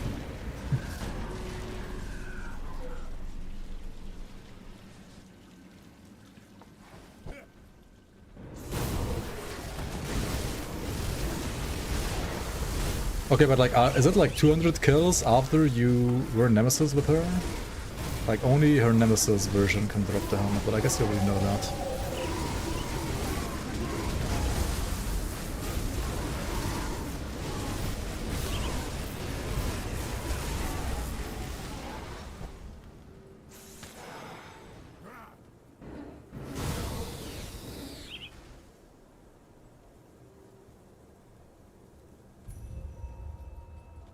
Every time I was trying to get her helmet, I think it never took me more than like 30 runs. But I guess I was just really, really fucking lucky every single time. Because I also remember, yeah, like you eliminated I've been expecting you. Needed like over 100 runs.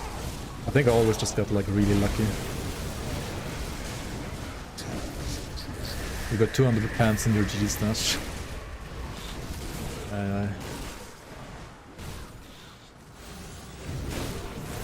I mean, even if not all of those 200 are like from a Nemesis version, probably around like 190 or 180 are.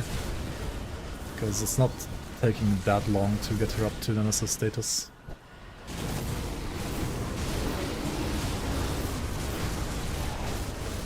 This build feels like it has some proper busted damage again, and especially sustain with like all those tier 2 semi-tanky devotions. Again, feels a lot more like a proper top 20, I would say. At least so far. Who knows, maybe I'm speaking too soon.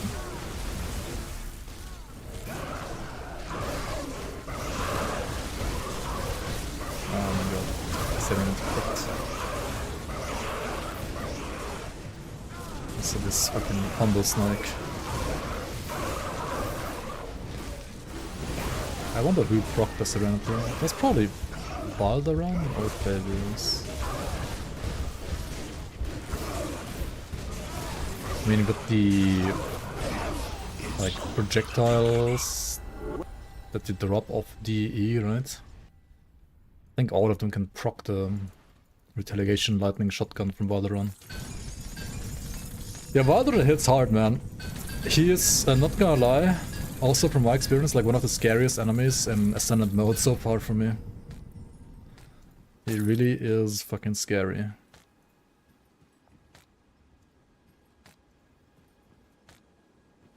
Like, he's scarier than some Celestials, I feel like, sometimes. Because you don't expect him to be that scary, and then boom, he just, like, kills you almost. Or even kills you completely. What? Is this character not Gladiator Crucible set certified? Hello, chat? Toxic top 20, what are you doing?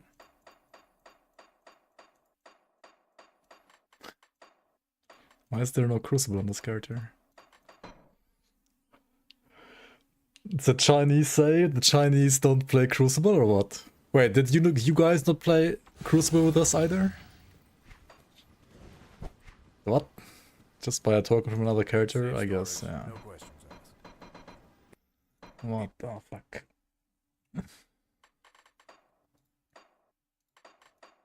Oh, you can start at 150 right away now, right? Right? Surely you can. They changed that, I think.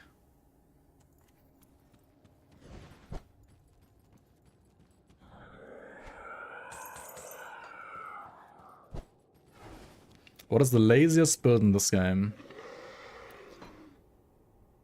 Oh,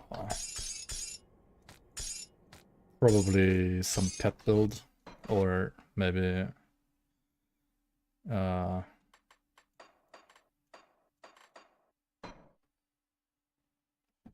some Avenger water, maybe still. I don't know how good Avenger is. I mean, it should be still like AFK tanky.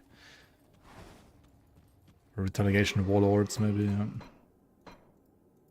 Oh, of course I didn't put it into my shared stash. Fuck. What am I doing? Dude, the icons for personal and shared stash every time, they are confusing.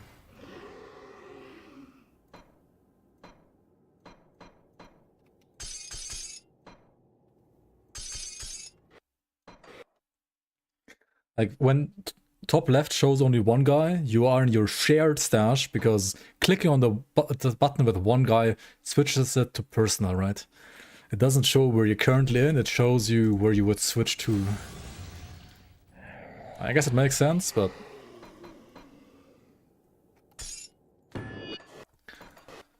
Okay. Gladiator unlocked. We are a true gladiator now, finally. Your pet conjurer only uses Curse of Frailty as an active? Huh. Okay. Oh, is that so? I got 0 tributes, and I can still start at wave 150? How does it work? You don't need... What do you need tributes for nowadays then?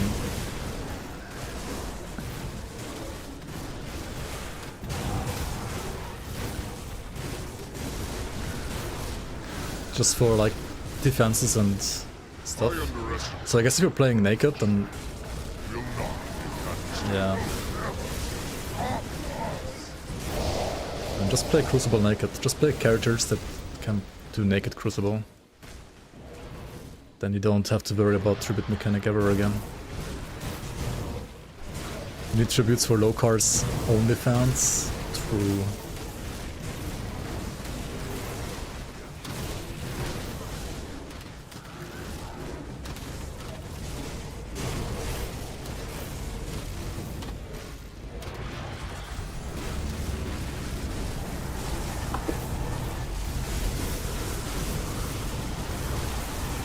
Pew pew pew pew pew pew.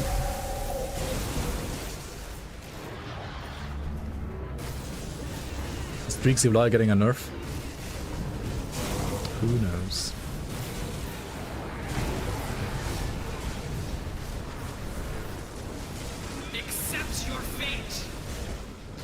If Drix Evil gets a nerf, at least they should fucking like make Wide Eruption have a visual modifier finally. Like, why are there like poison projectiles here, huh? Great, fix your game, unplayable. Visually unplayable.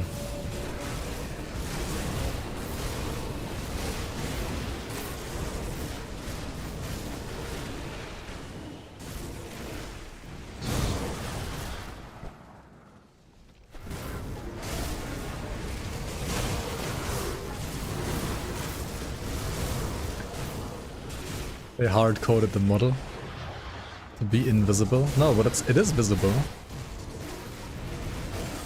But yeah, it's kind of hard-coded to always look the same. Hello?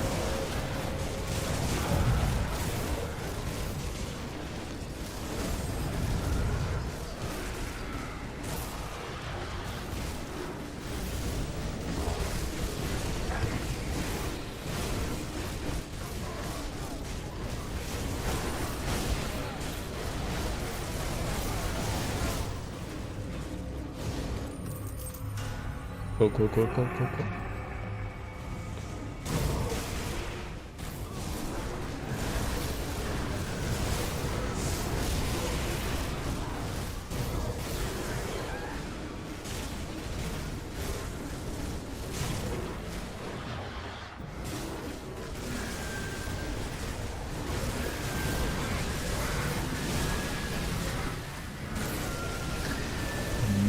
Monka.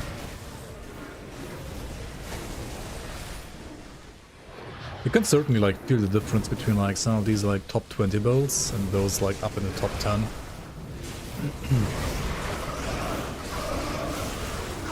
Like this one doesn't feel like it needs a move. Like it's a good build, right? It's fast, it's fast, it's fun, it's Dominion. But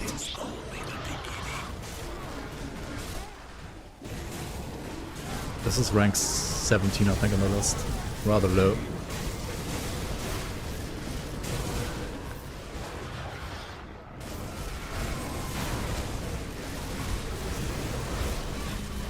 It has high damage, sure. Except not against Iron Maiden, I guess. Oh, I know why it doesn't have high damage, because I'm playing without fucking Guardians. Classic. Jesus.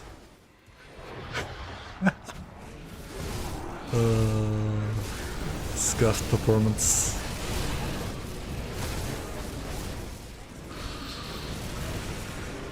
I'm like, why is Iron Maiden not dying? Am I missing some resistance reduction here? Yep, I am.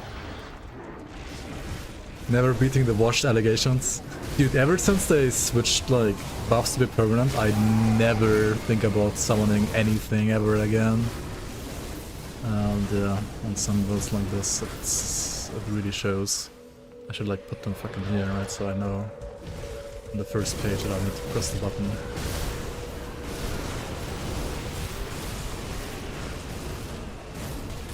Like ever since they made buffs permanent, I completely forgot about the second like skill bar even existing. Oh well. Poor fuck.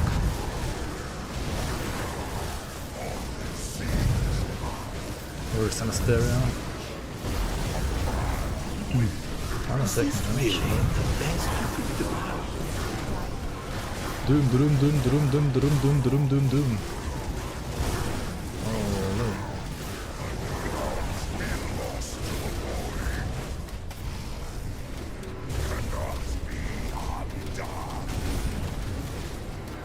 Chill out, Benny. Benny and the boys on the last wave. Okay, but I didn't need to like panic cluster like in the last build at least. And I played like half of this run with no guardians like an idiot. Considering that, I think we did fine.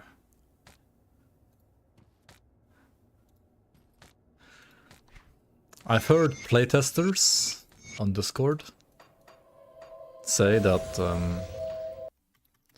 you want like 22k HP and anything below 20k nowadays feels like It's too squish.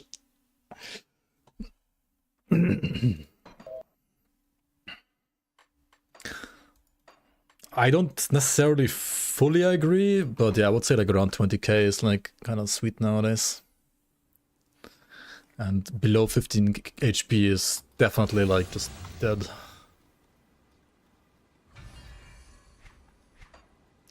Yeah.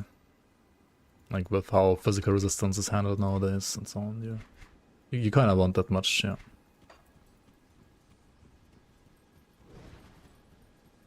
Safe storage, no questions asked. But yeah, physical is not even the scariest.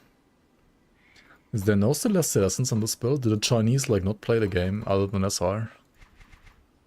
They don't play the game, man, holy moly. Okay, let me get a Celestial Essence and stash. Need to auto-enable pets and AoE skills and aim skills. Oh yeah, I need to have auto-aim, please. No questions asked. My aim is big sucky.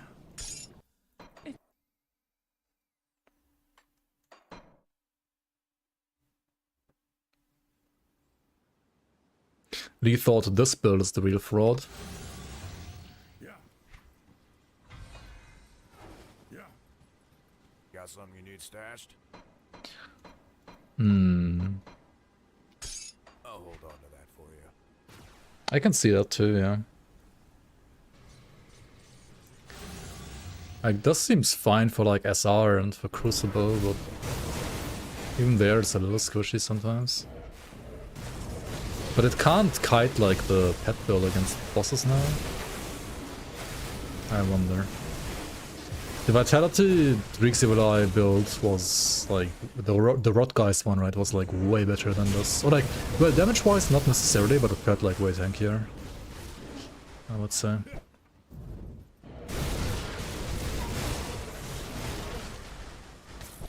But I guess the Rot Geist being Vitality and so on just had like, okay, 10k Physiodust, 2k armor. This is gonna be like a quick rip, I think. Let's see though. We'll try. Do I have any pots even? What is this? Not even a single pot. Okay, well, we're playing it without pots then.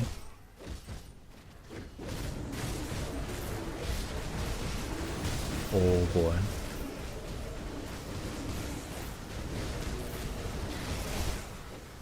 Brother.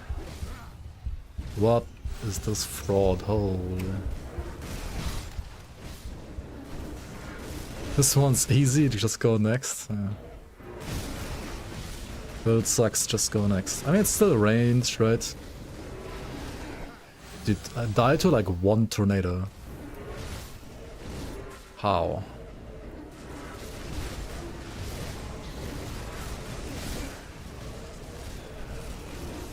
And I have to aim. Oh my god, I have to actually aim my eyes.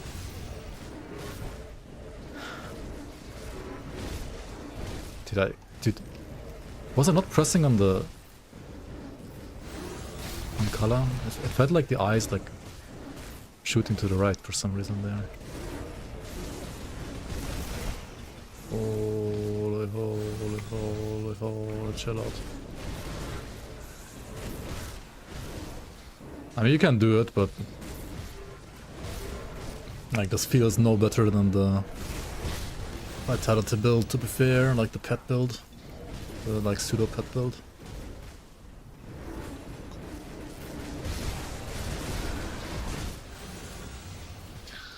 Okay. I feel like I picked, like, all the terrible builds today. Only bad builds. Top 20 bad builds. I mean, it wasn't that bad. But you can die if you don't play it well.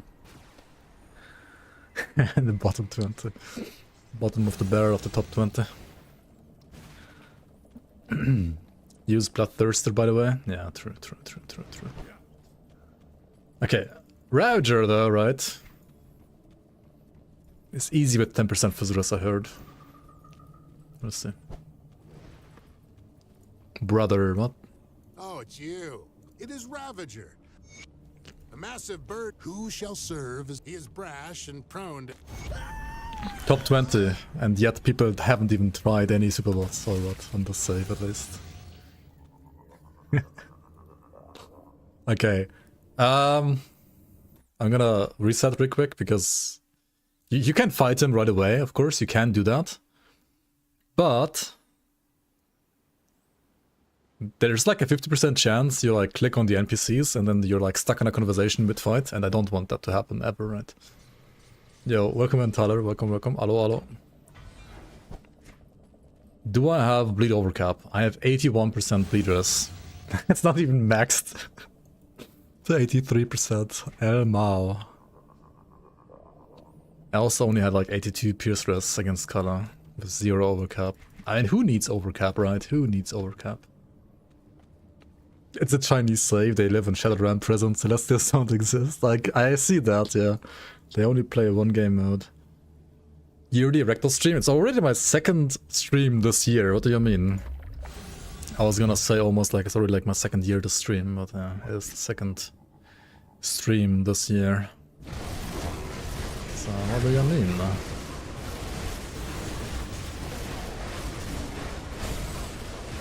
Dude, I dodged into him. Oh my god, and I'm standing in bleed pools with 0 overcap. Ay. His projectiles were thrown against the totem, that's good for me.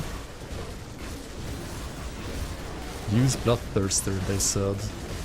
Yes, use Bloodthirster. We have to thirst for some blood. Oh shit.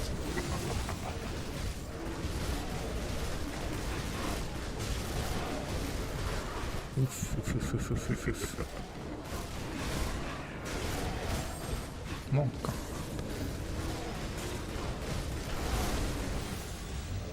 No, come on. Almost died to the fucking bleed ground, dude. Okay, there we go. Ay. Okay. Yeah, just don't get hit by bleed, or, you know, get proper bleed overcap, which you should be doing. And it's an easy fight, right? Easiest fight ever. Easiest fight of my life.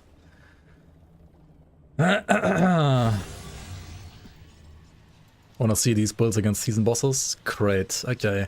I guess we do a quick tutorial on like how to open the gate to create. To the crate of entertainment. With this Pierce overcap. Yeah, very good Pierce overcap. Against season bosses. Yep.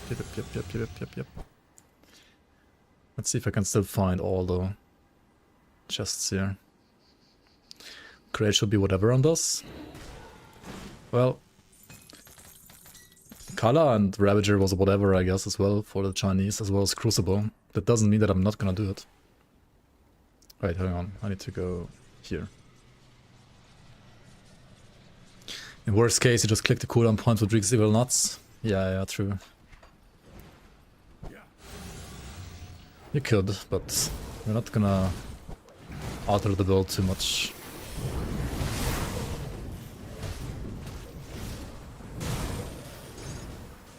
Yeah, I just killed Kala.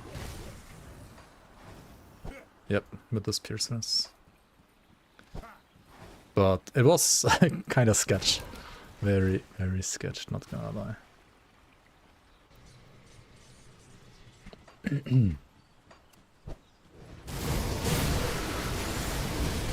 Wait, does she not? I thought she has. Oh, did they remove all of the shred for the Sunder on Kala now? I mean, honestly, like, Kara still fucks and is annoying as hell because of all her tornadoes and shit. So, I'm happy about that. She's still harder than Ravager for most builds. Not all, but like most, I would say. Wait, we need to stay down here. Stay down. Ravager has bleed RR, but Ravager has the eye, which is all resistance shred, isn't it? What is he doing? Does he not know you can just craft waste downs for all Celestials? Yeah, I never played the League before, I'm sorry. I'm not playing Season.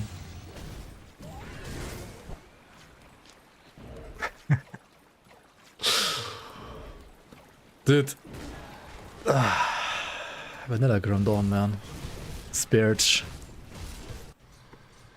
The People Streamer campaign gameplay. Top 20 campaign. I should like run Cronley, right? Top 20 Cronley killer. Cronley farmer. The true metric. What is he doing? I can't, does he not know? You can just craft waystones for the Celestials. I can't.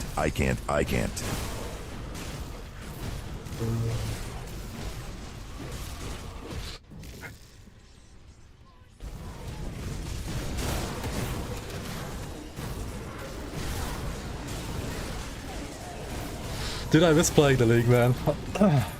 Season 8 when? Season 8 tomorrow. Hooray, I heard. But I think it's a rumor. I think it's not real. I don't know what you think, chat. I think it's a fraud.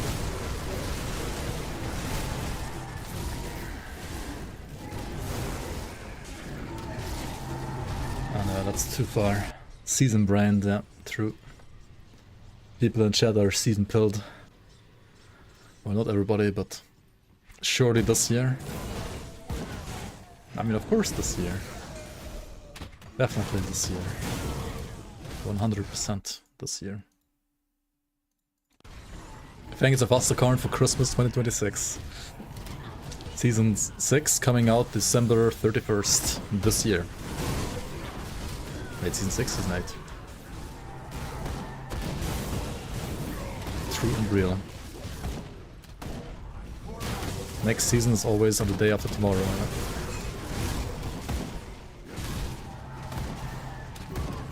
Study of the Grobel of Grobels was forbidden for centuries due to its Grobel-shattering groblities, but desperation called it into use when High Grobel-Sider Groblir utilized the Grobel to great effect, while single-handedly taking on an occult Grobel. The Grobels turned upon each other in Groblusion, allowing Groblir to finish off the Groblers with ease. This earned the Grobel-Sider a Groblation, and the Grobel was later groblicated by the Grobel Groblers for Grobel use, though with reduced Groblacy.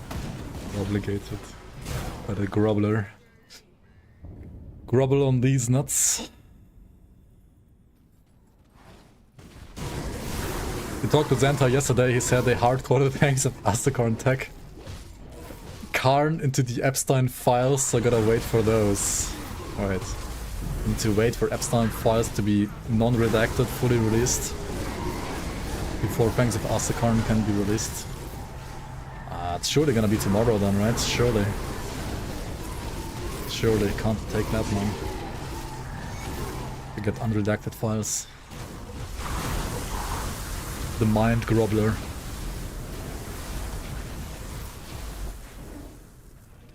So ready for the DLC, dude. Same. Can't wait to tell everybody that these top 20 builds are not good enough for the new content. Or are they? Maybe they are. Who knows?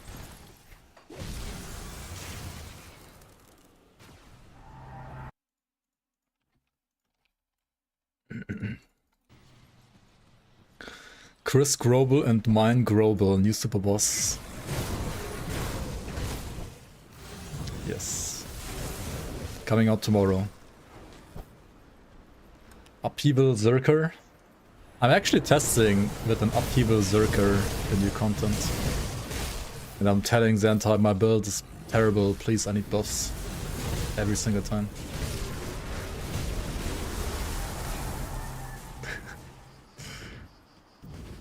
Nah, I'm not saying that, but I actually like legit playing a lead Upheaval Berserker in playtest.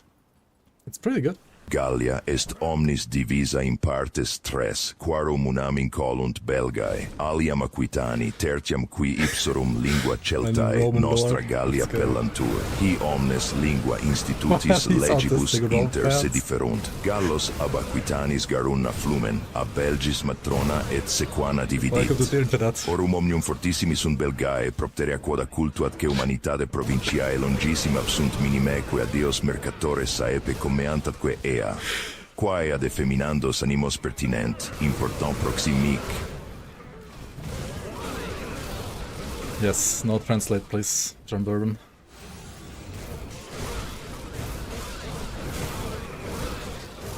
Bello Gallico. Bellum Gallicum.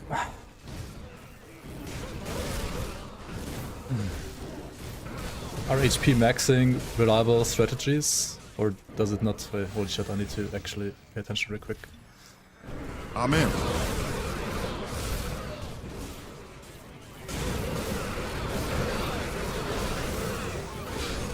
Okay, time for no more globalities, but instead we are in the maggot lair. We will have GTA 6 before Fangs of Astakarn. When is GTA 6 coming out? Fuck. Flippin' eyes, man. The eyes of the shattering eye are too eyeing all the switches. Okay, our HP maxing reliable strategy when doing hardcore, or it doesn't make huge difference in the big picture of terms of safety.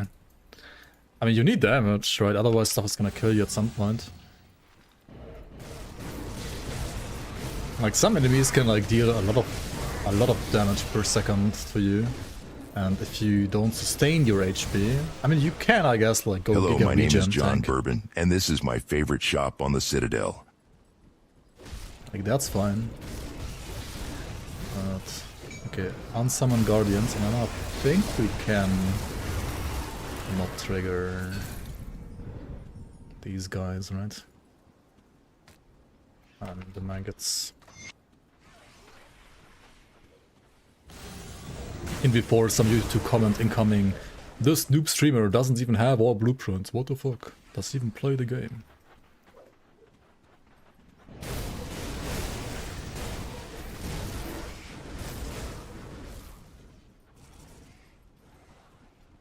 New season, tomorrow, hooray. People. Happy. Hey, Bestseller confirmed it. It's true and real. Hello, guys. Not trying to brag. Just kidding, of course I am. But I'm thinking about becoming a pro. Yes, I am on Elite Mode, HC level 70. And no, I have not died once. Even on C-Thon. You can also tell how good I am because I have positive resists and still do great damage. I'm playing a new type of build that I created called a Vitality Kabbalist Caster TM. I can't link my build though because I don't want people stealing my creation. Positive resistance. I feel bad for everyone else playing huge the flex, game man. because they can never be as good as me. This game is no challenge for me, guys. Sorry. I can't believe people can actually even die since I am level 70. And on Elite, I'm pretty sure I have the knowledge and experience. I will be updating you guys every day, multiple times a hang on, day, this is like some forum comment non-stop pasta? on my progress in This game. is like some actual and I'm forum building a posts, pro right? team of Grim Dawn geniuses, so hit me up. Alright. Time to do crate, right? Anyways, I bought a whole bunch of shungite rocks. Do you know what shungite is? Anybody know what shungite is? No Suganite. I think he's locked up in prison. Talking shungite. Anyways, it's a 2 billion year old like rock, stone that protects against frequencies and unwanted frequencies that may be traveling in the air. So that's my story. I bought a whole bunch of stuff, put them around the La Casa, little pyramids, stuff like that. Wrecked, what are you doing playing these stupid bottom 20 builds? You need to go farm 2753 more Ugden blooms if you want to ever see your family Easy. again. Easy bottom 20. I mean, easy for the... Huh? What? Why is his loot here? What? The fuck? Did he get like ragdolled over here and then like suddenly dropped his loot over here? What happened? That was weird as hell. This is already dead, right? Okay.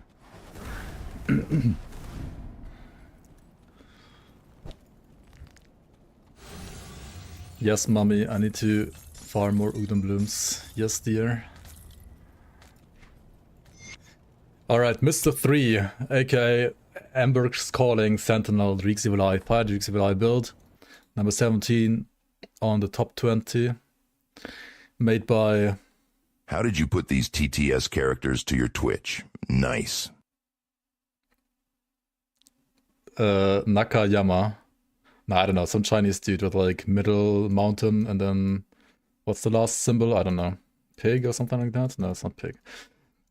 Anyway, yeah. Links will be down below to Grim Tools and other runs by other people. Cool build. And cool TTS. The build is fine. He is using my fluffy squishy. It is not built to be a DPS monster, but a lazy, rather hard to kill tank, just like pretty much all my builds. Fluffy had gate to many worlds before, since I don't use greens in my builds, but Perma Wind Devils actually ended up making the build stronger, even though the offhand provides no pet stats. The build still has plenty of damage for every single content in non-modded Grim Dawn. True and real.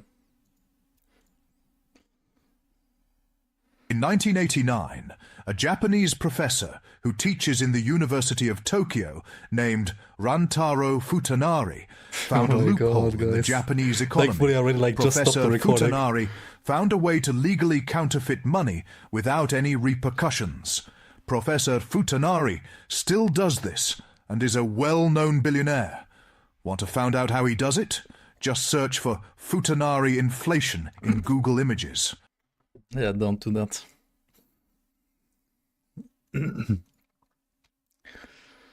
What have I done? I have opened the gates. But I needed something to like have people spend their Ugdam blooms, right?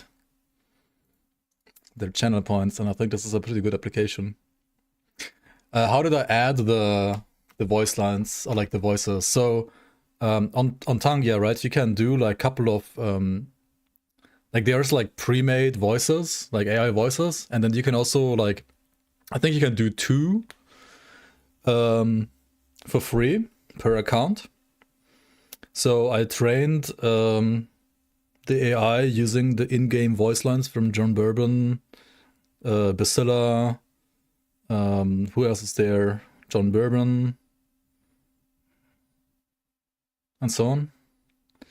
And obviously I have more than 2, so I also convinced Maximus Body, right? Max to, yeah, Emissary as well.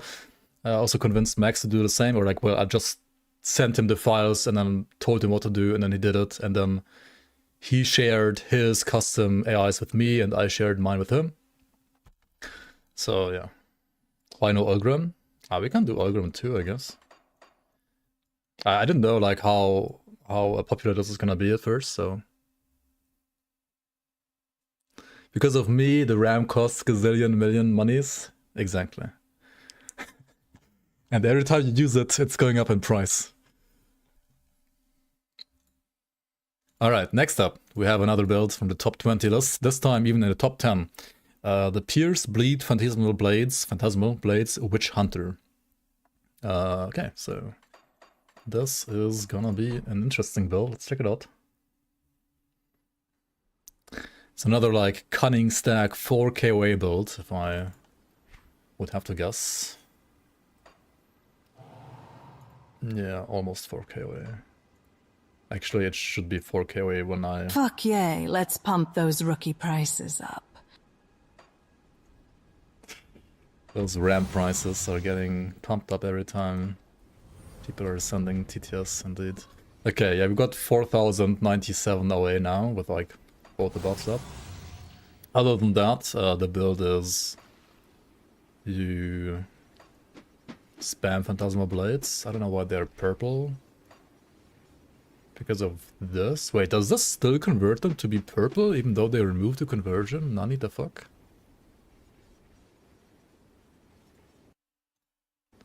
Okay, so items, Blood Borer, Gerinthor's head. Oh, maybe it's because it's like supposed to be like bleed Phantasmal Blades or something like that. That's why it looks like that. I don't know. Anyway.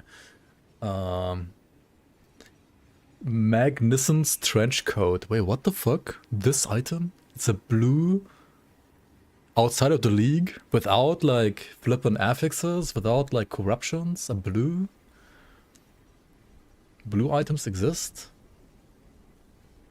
That's pretty cool, not gonna lie. And then of course like Nightblade side, max out Blade Spirits and Phantasmal Blades. Ring of Steel is just there, you know, like if anything like touches you in melee for fumble. Pneumatic Burst for like OA, DA, speed and so on.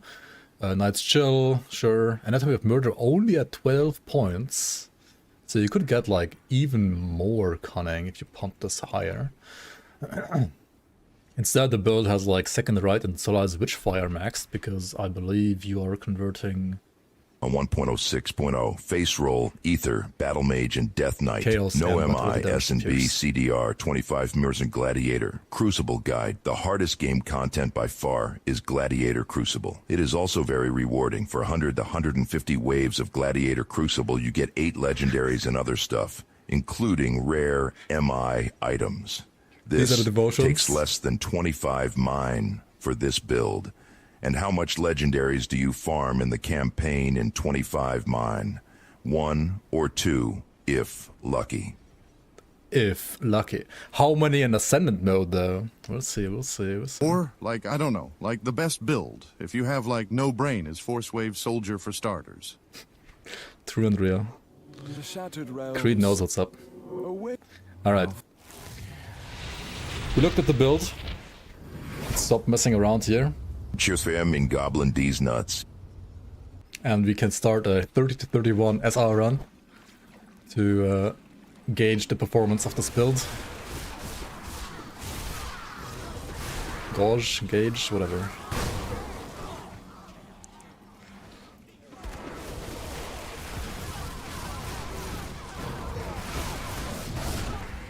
The Hive cluster is under attack. The Gauge cluster is under attack. Why not? Pew pew pew pew. Okay, this build fucks, like, not gonna lie. It's pretty cool. Just a Temu PoE.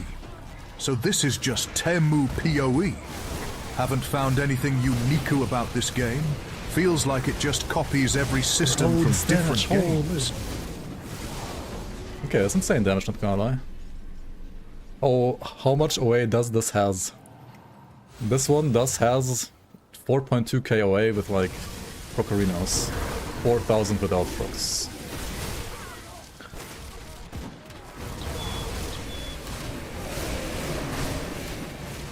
I mean, it only has 2.6 KO cunning, right?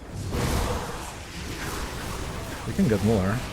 Anatomy of Murder is not even maxed. But I mean, you have enough OA, and you need like points first in the flat damage, right? This is a pretty dope build, not gonna lie. I like this one so far. Very dope arena. It might still be squishy as fuck, we'll see later on, right?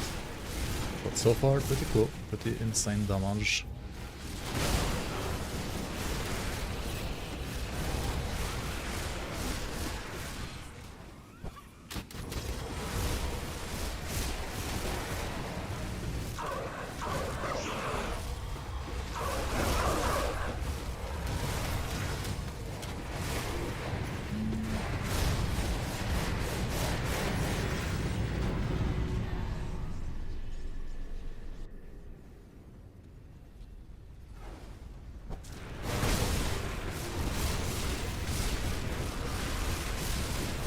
'Oh yeah, let's maybe speed this up a little bit.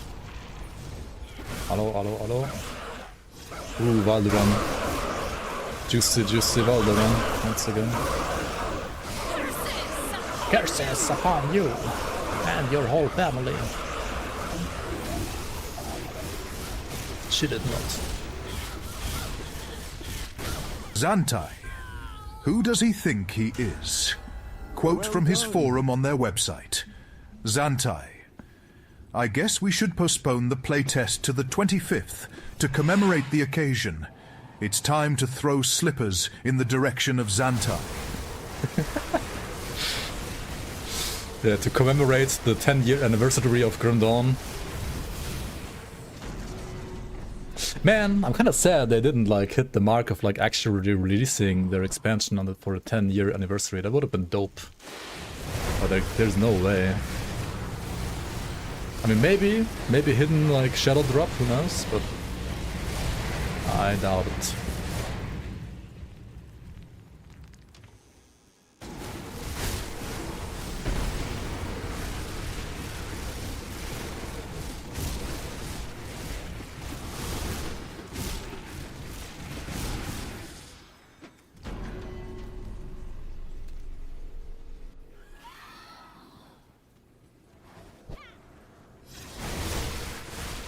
.7 KOA. Was it a realistic code or like season or?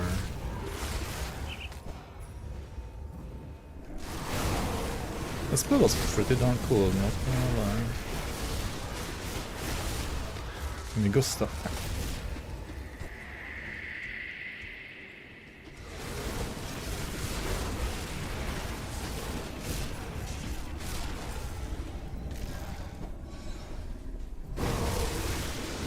This is how range game should feel like. Any pistol or gun build crying in a corner, yep. To be fair, like, range can have, like, decent pass-through nowadays as well. It's just either, I feel like the ranged attack animations are clunkier than this animation, or it's just less damage, or it has, like, other problems. I mean, ranged became a lot better than it was, like, a couple patches ago already. Like, I think ranged is, like, we're, like, close to being viable. Like, competitive, let's say. Like, I mean, of course it's viable, but, like, top X competitive.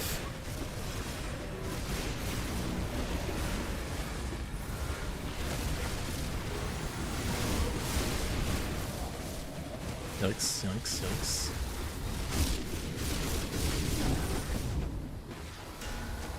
Okay. That was a quick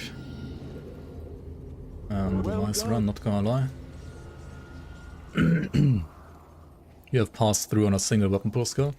Well, what if that pass through on the single weapon pool skill has, like, not just a 30% chance, but like, say, a 70% chance to proc? This build too. Why is there no viable ranged shotgun skills whatsoever?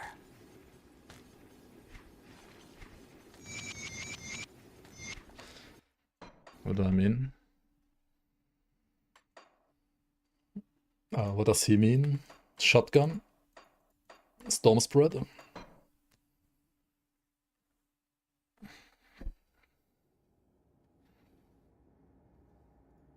That skill is not a skill. Yep, true and real. Okay. Crucible 150 to 170. Sorry, let's go.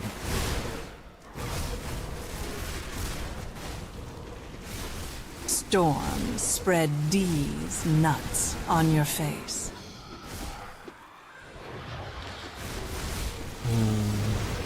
What about good old Private Strike with pass-through? Vortex of Souls? Or like Upheaval Savagery? Those were the times, right?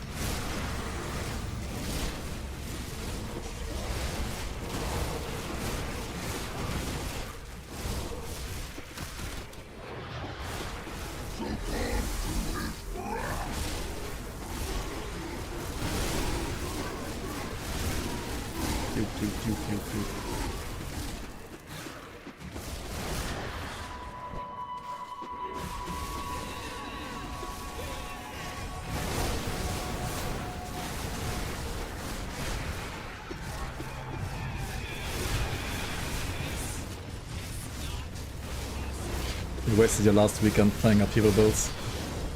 To what end? What was your result? That was disappointing.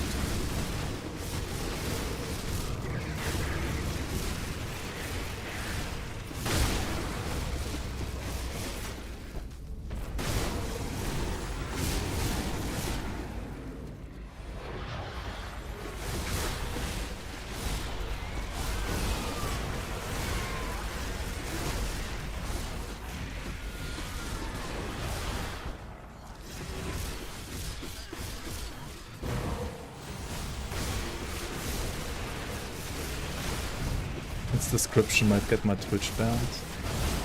Ah. Just put it in a totally fine TTS and then... What is Twitch gonna do?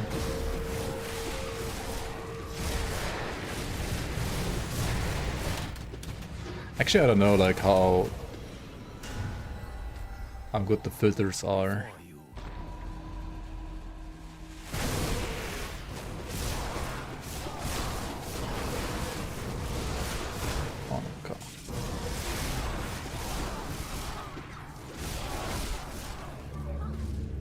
What the fuck?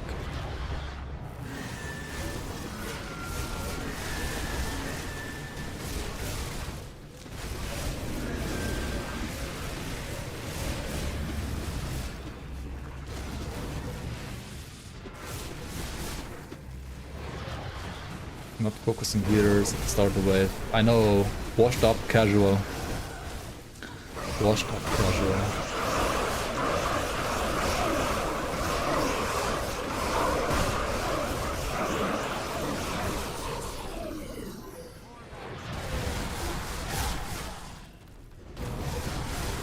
Dude, the DPS is... Dude, it's 100k? What? Like, per knife? How many knives is this? 7 knives? Like 700k damage or what? Holy whoopsie. And you can tank Alex at least in Crucible it seems.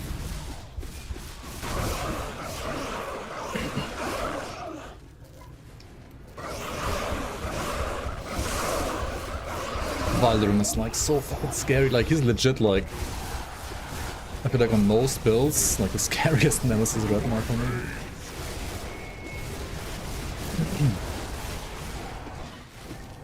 Like, he's easy to play around, but still annoying if you're not paying attention.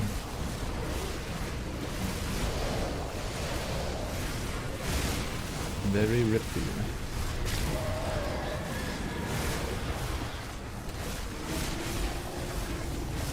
I forgot the route of Lens of Inga plan. I didn't forget anything because I'm only doing 5 builds today, I think. And I took like the first 5 you posted. I'm only doing those 5 like in order, then like doing the other 6 next time. Something like that. I don't have all too much time to stream today, not as much as last time.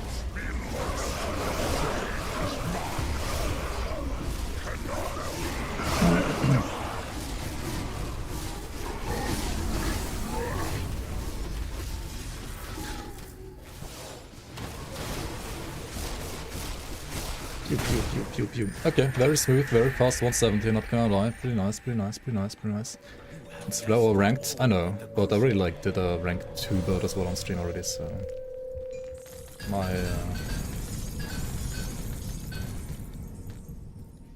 My order is a little off anyway.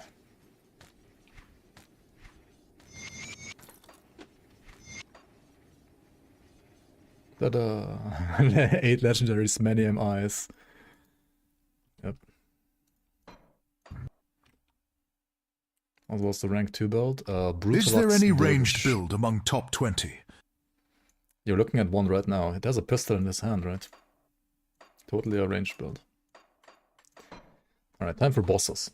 To be fair, Brutalax Dervish was like insane, I think, for like crate as well as like SR and Crucible. But I still melee, right? You're not looking too bad for someone just come back from the brink of death. You were taken, possessed by the same creatures that have been reanimating these zombies here. Normally I'd have you burned with the rest to be safe, but we've lost too many people to the dead. I need someone expendable, someone with nothing to lose but a lot to gain. Right now, you're that person. Prove your worth to me and the survivors of Devil's Crossing may just welcome you. Alright, let's prove our worth by defeating Kala. But yeah, like Brutalax Dervish was kind of brutal to fight Kala and Ravager with. Like, it was doable, but not easy. Because, I mean, yeah, melee and not that tanky, and yeah. This and which one as well? I think the leech is like probably pretty good, but what's my overcap? 3? Oh, I don't need overcap for color, right? Whatever. Starting off strong by popping a potion against the Wind Devils. Nice, nice. Okay, we are red healthing already. That is not hardcore viable to tank at least. So let's do the kiting game instead. Holy fuck color, man, what the fuck?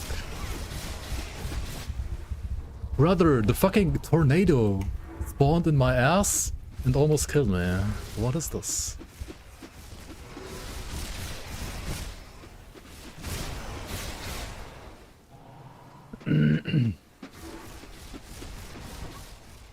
Thankfully we do have like some bleed damage on this. Where do I even begin with the disaster that is Grim Dawn's endgame?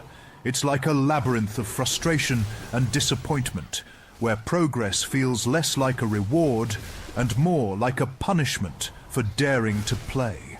First off, let's talk about the sorry state of build diversity. Unless you're rolling with some absurdly overpowered meta build, or resorting to cheesy tricks to speed by, your chances of making any meaningful progress are slim to none.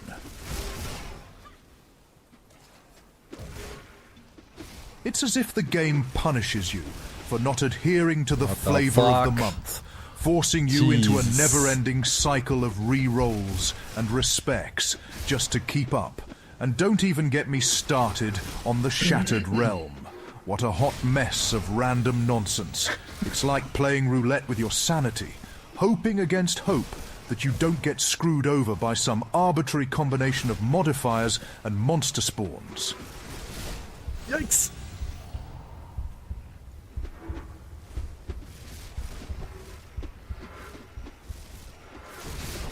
Okay, I mean this build is like cool for farming, but In the words of a great for spy bosses master it's from a giga faraway sweaty. land, I mean, as expected, to be fair. As expected from Phantasmal Blades. I think Demon Slayer Reaper was like tankier against bosses though than this, which probably has like way more leech. Makes sense, makes sense. Also, like, all the Vitality builds have like leech resistance reduction against bosses, which is huge against Celestials. Like, you leech like double or triple just because of that. Right, because these guys have like 95% leech resistance or something like that. So getting like -10 is like literally tripling your leech. Okay. We did it, woohoo! My hands are literally sweating right now, what the hell?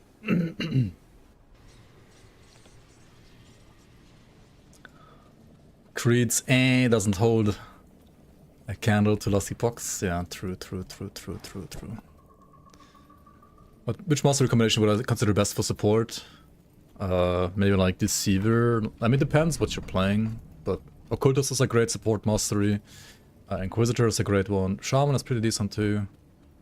Hooked on default attack? You may not know about this amazing alternative which gets your weapon damage above the usual 100% cap. That's right. With over 200% weapon damage when fully charged, your Fury will be the stuff of legends in Cairn. All you have to do is beat Golgoth, the Rampaging, by kiting him for 10-15 minutes with default attack. Have patience. The best is yet to come. Once he's down, pick up his Bone Crusher. You'll be using that to craft your very own empowered Dude, relic. 1700 armor, 0% Physras.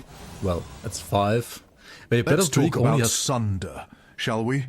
Because nothing says fun like getting smacked with a debuff This that new meta is turns so you into weird. a one-shot wonder, with a side of crowd control effects, just to add insult to injury. It's like the developers Terrible decided, hey, let's make our players feel utterly powerless and frustrated, because who needs enjoyable gameplay mechanics in an ARPG, right? Yeah, who needs that? Not the toxic non-community.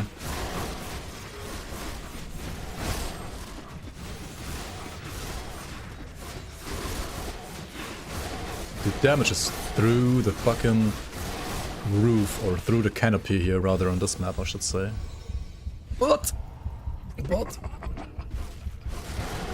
Should have attacked there, by the way. Why does this build not have, like, Bloodthirster? Hello, By the way. have a question. Hello? Maybe game is just not for me. Every time I see videos or streams, people are so engaged and happy to play, so I hop in. First time I stopped in Act 3 as it got just boring, too slow, too repetitive, in the sense that for some reason everything seems the same. Had no fancy, cool drops to make me excited, and leveling was goddamn slow for me. Then recently, after a year, I started again. After a few short tries, I found myself in the same spot when it I ran got into the boring, not finishing Act 1. No, he was almost dead. Jeez. Elmao. Yeah, I mean, out of all the low armor and low visitors builds so far, this one has like the lowest on both ends. The damage is insane, right? It's absolutely nuts. And also, of course, it would be nice to have bleed over cap. Maybe we do it with bleed over cap this time. And you can like use different augments, of course, but I'll be lazy and just use the pot. Washed up, yeah, true and real.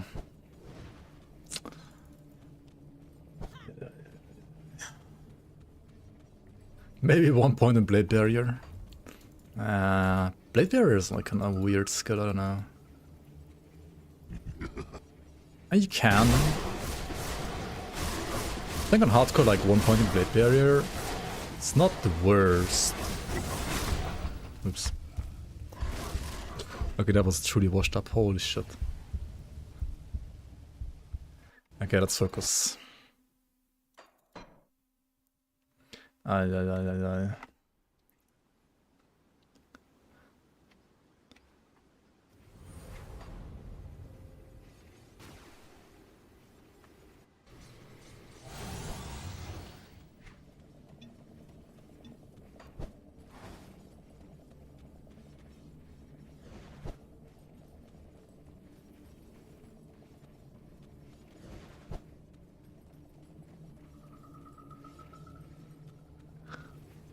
If you love GD, you should try Last Epoch. For those who haven't given it a try, I recommend it. It's a solid, fun game that builds on the strengths of many other ARPGs while adding a few things of its own. Just kidding. LE bad. Yeah, some of them are funny, some of them are getting like a little bit too much sometimes.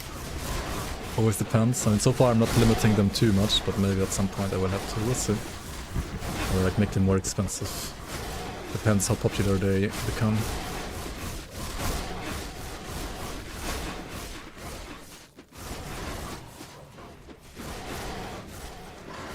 Okay, at least we can tank the bleed balls now. Or can we? Ravager so easy. I kill him with my Kabbalist. This took maybe 1-2 minutes. Also, I kill Avatar of Mogdrogan for maybe 30 seconds. I don't know why this achievement's so rare. Only 0.07% of all players unlock this. Bloodthirster? Also, I try him on Elite, but he one-shot me. I think this is impossible without cheats.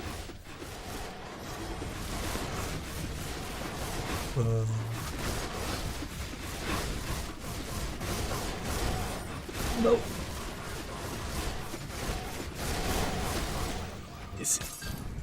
Okay, first try, right? First try. Definitely hardcore viable.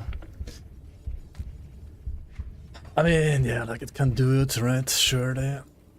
I almost had him first time, but is this like a hardcore safe build? I mean, I think it's still fine for farming, right? But like for bosses, I would recommend something else. This is a little sketchy. Which build am I doing? This is number 9 on the list from the link that Tyler just posted.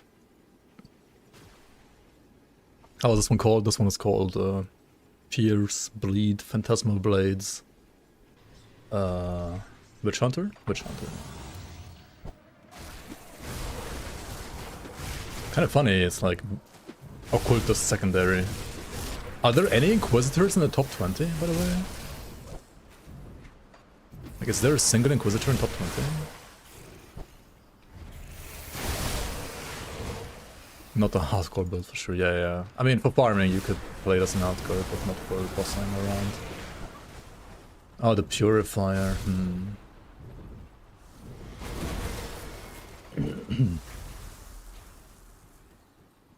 Inquisitor seems a little... Well, also the Inquisitor can be nice and hardcore, I guess, but... You wanna do the same build? I mean... click on the link that Tyler X sent in chat. And then scroll down to number 9 on the list, and then there is a Grim Tools link there, which you can click on, and then you will see what items and skills this build is using. Some of those items are build defining though, so you can't just play exactly the same build right away, right? You will need to farm those items up. At least the build defining ones, like the offhand or the... it's mostly the offhand, right? Javelin said.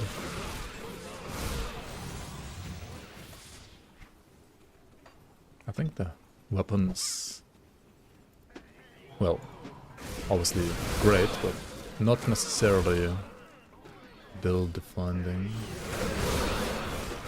Easy starter build. I don't know about that, but you can like start with like Vitality, Phantasmal Blades if you like start out. Anyway, time for maggots. We are a Nightblade, so I don't have the pot that disables auras with me, so we can't disable Veil of Shadow, so we will have to... I mean, we have tons of damage though, right? Can we just kill all maggots? We can just kill all maggots, right?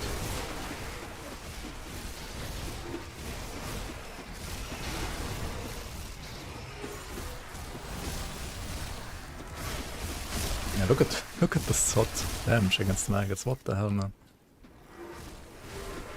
Just kill all maggots.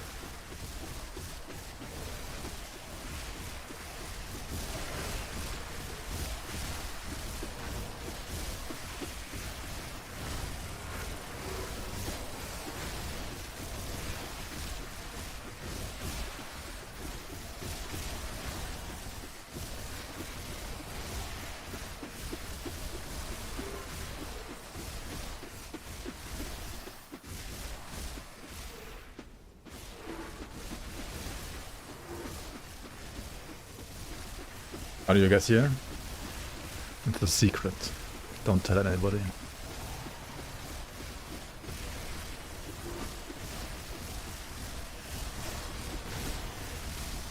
I need energy actually.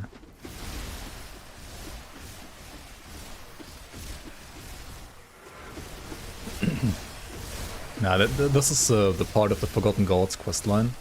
The base game and both expansions have a secret questline each, and if you find it and progress through it and get to the finish line, then you get We here. have energy issues there.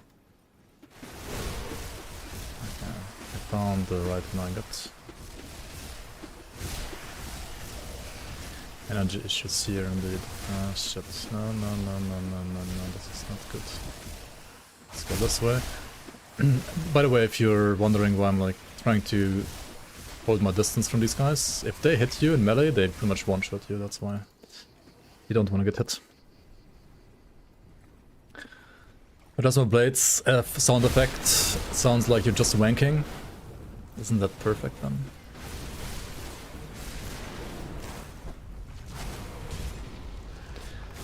Yeah, base game has a secret questline with John Bourbon clones as final boss. Ashes of Mammoth has a secret questline with Lokar as a final boss. And Forgotten Gods has a secret questline with the Creative Entertainment, which we're about to fight here as a secret, as a final boss. And I think the Vasakarn is gonna have a secret questline with the boss, I don't know, some name. Can't think of it right now.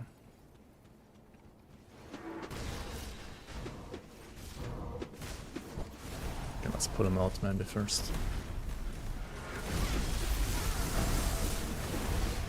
The flippin' lantern is like blocking the projectiles, right? Or like the light pole there. But we have good damage, so... let's not tank all the shots.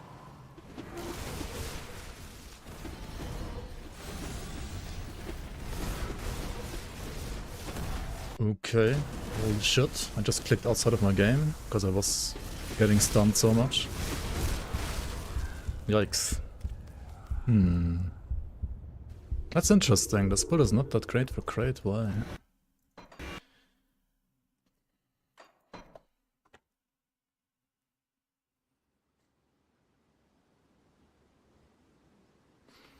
Banks will have 2 Celestials? Yeah, at least. I think it has 3, maybe even. New zone is retarded, so I walk through narrow corridors, barely anyone anywhere, only to reach a blockade which says, makes sense. So now I have to walk back through narrow corridors with no one around for quite a distance Usually to I take try to another save path cluster, through a narrow corridor or like with with one 3 moment mobs where you in have to, it, like, go through just the to reach boxes. another blockade that says, makes sense. The entire zone is linear, as if made by a kid in 1980s to save computer resources and to save time. I know someone put a lot of effort in. You can really feel that this build is like the build with the lowest physical resistance and armor out of all the builds there, because no other build took so much damage from like a single auto attack from Crate. I took like, I think even like in the end I also like got killed by just like her, like the box auto attack from Crate, right? That's kind of crazy. I actually died to Crate, yeah, on this.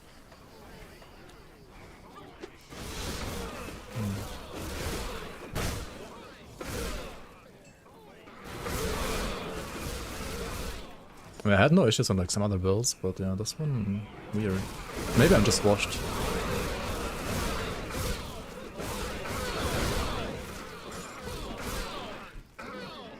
And the build is fun to play, but it's really squish. Also, like compared to say like even Demon Slayer, which is also kind of squish. I feel like this is, if you're not careful, it's paper. But yeah, definitely no hardcore build after all. I mean, definitely not. Wasn't intended to be after all. How many builds am I gonna do? I have, I think, 1 more for today.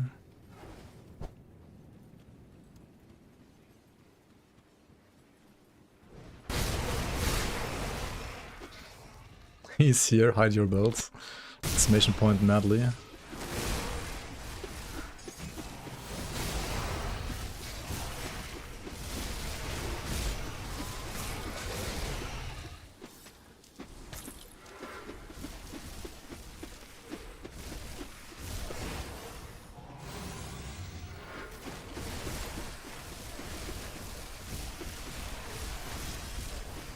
Okay, I got the maggot already, didn't I?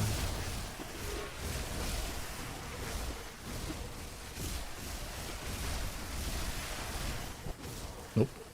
Holy shit. I'm dead.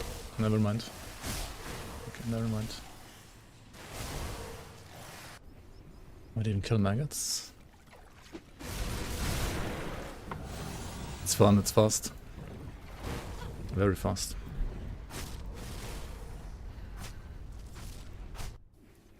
Farting up there.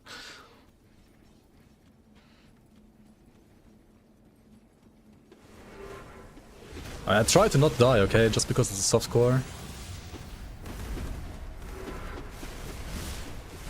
So at least pretending to try.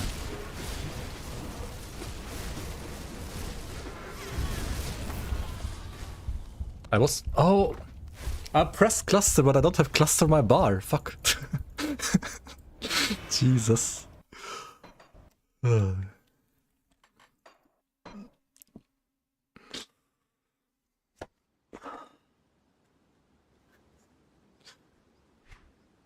Titan plating. It's a sign of what? Oh man. Can you tell me more about the secret quest on the base game?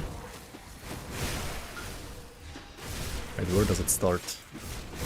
It starts with Dyla's journal in Homestead, I think. Maybe the spells needs more Titan platings. The spells needs more brain power to run.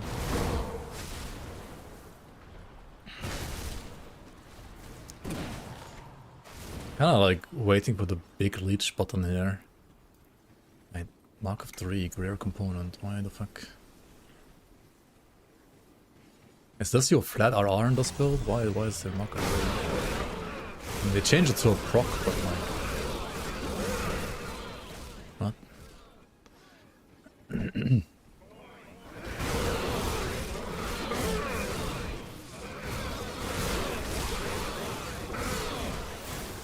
Surely, like, Lifestealer, whatever it's called again, is better. Why do I have 5% first rest and not as an occultist? Because on softcore you don't max aspect of the guardian.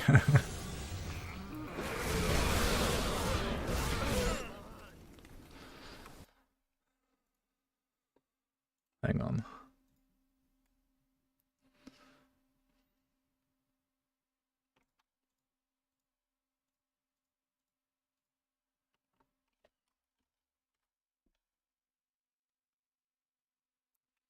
Does cringe.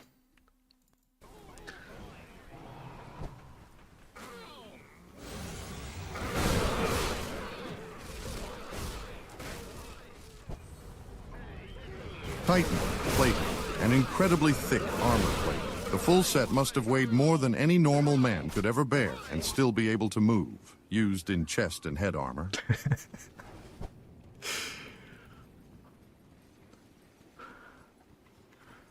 I guess subscribe build is what it is, yeah. No, this is an SR speedrun build. I mean, most of these builds are just SR speedrun builds, nothing else really.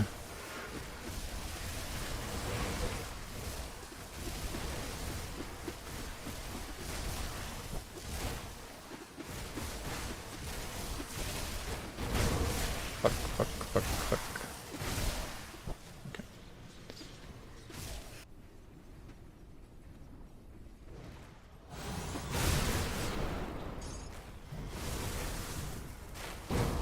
Grim Dawn endgame is SR speedrun, nothing else really.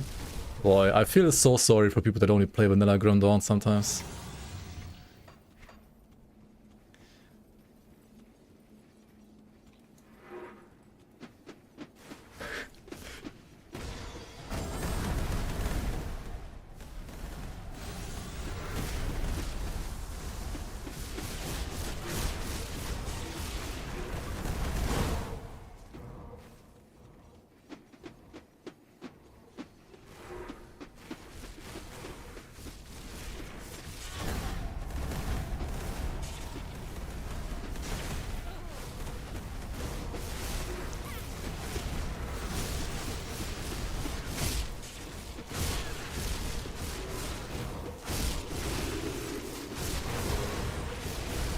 Dude, even the fucking cluster, man, I'm like, what the fuck?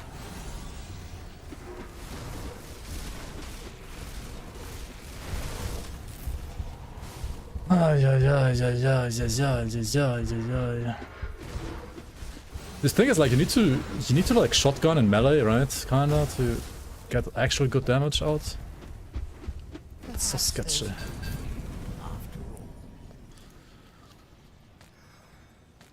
I mean, it died, but that was one of the worst kills so far, for sure, I would say. Yep.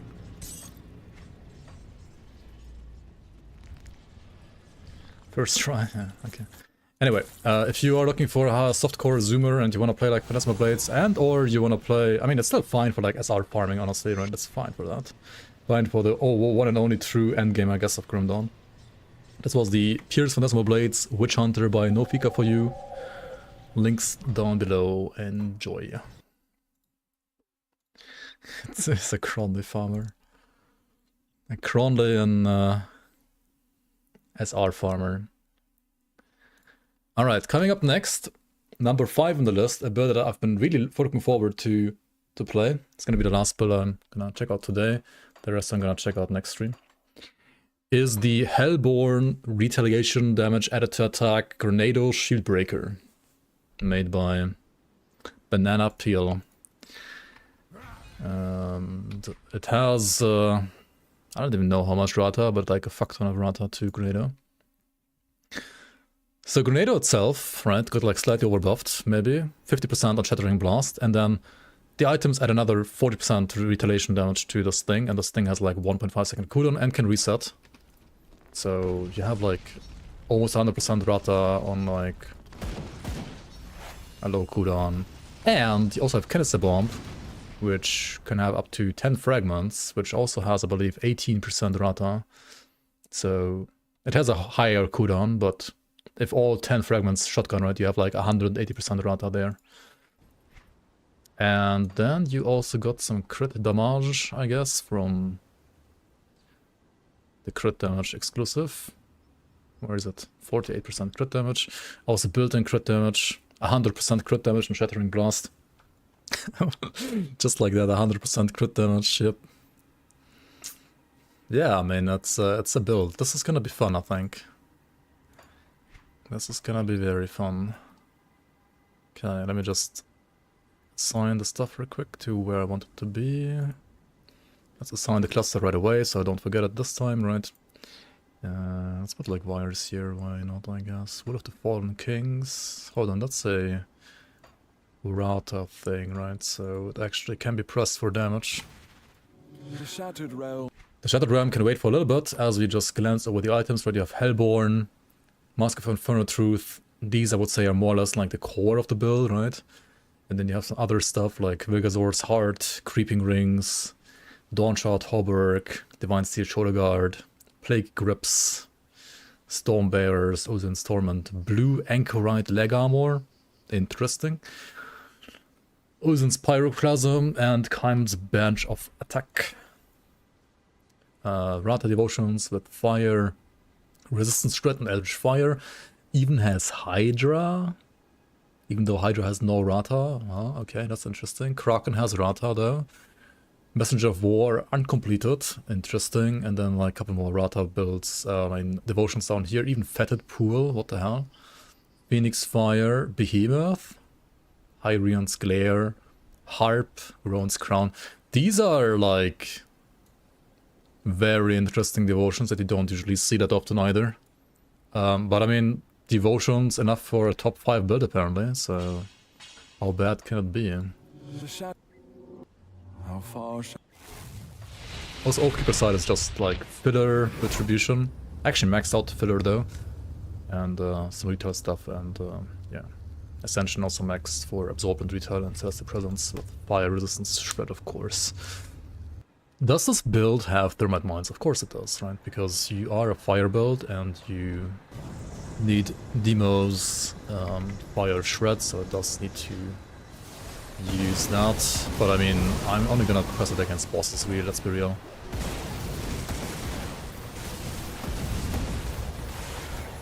And what else? I mean, you're ranged, right? So that's fine. You have a gun, right? You can play RF filler, that's no problem.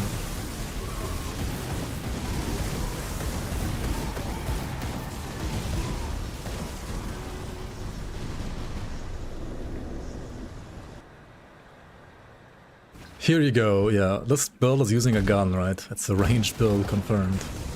The ranged retaliation build, using grenades as main damage.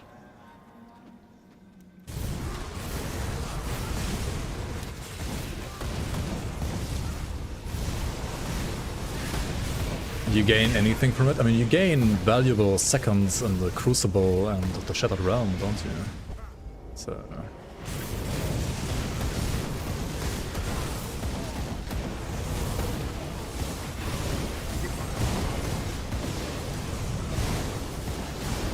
But you do have to prioritize, of course,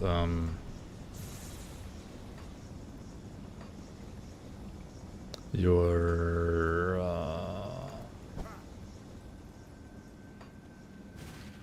Oh wait, we're already done here. Like your grenade, so maybe don't always hold down your right mouse button here for deep attack, because you wanna definitely like give your grenades priority.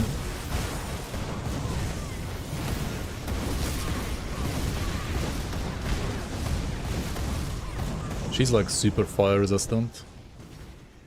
But she died.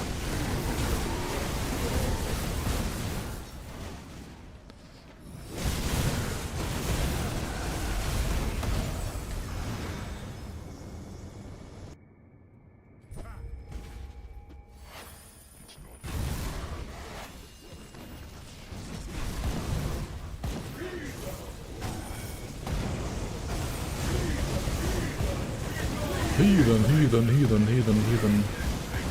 They were taking damage actually.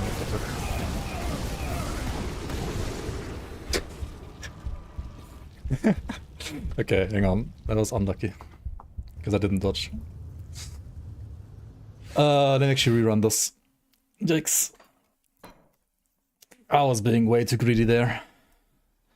Way too fucking greedy. That was a me problem, not a build problem. I'm also getting slightly... Like, I can really, like, feel how I'm getting too tired and thus, like, you know, not playing that well anymore. Let's give this a fresh Powerful start. foe slain. Twiezriken. Powerful It was me indeed, yeah. Powerful foe slain. Like, on a build like this, you shouldn't be able to die, really. But I somehow managed to die. Not the build's fault, though, I'm gonna say.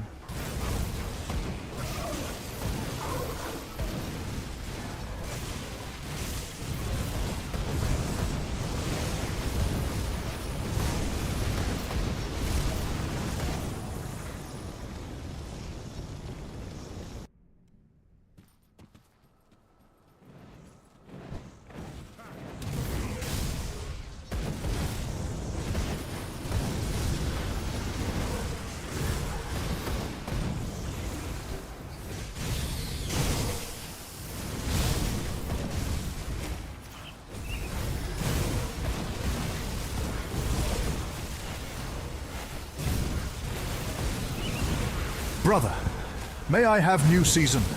Do not ignore me, brother. My pleas have fallen upon deaf ears for too long. I'm not longer asking. I demand new season, brother. I will not be denied what is rightfully mine. Do not think that your silence will deter me. Indeed, your refusal to acknowledge my peaceful entreaties has only forced my hand upon the path of war. Brother, you think this is an idle threat.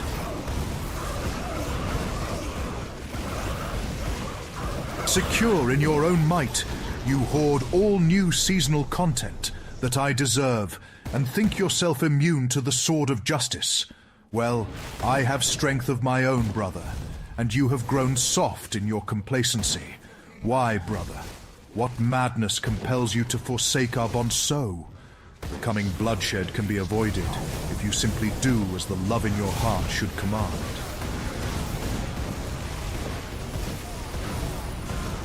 Why deny me when you could easily give? Why bring wrath and vengeance upon yourself and cast our brotherhood to the winds? New season, give it to me. Have I become the villain in your storybook, brother? The ebony Cain to your scarlet Abel. All of this was set in motion by your stubbornness, brother. And look what it cost, brother. Now your weakness is revealed. A new season is mine. New season tomorrow, hooray!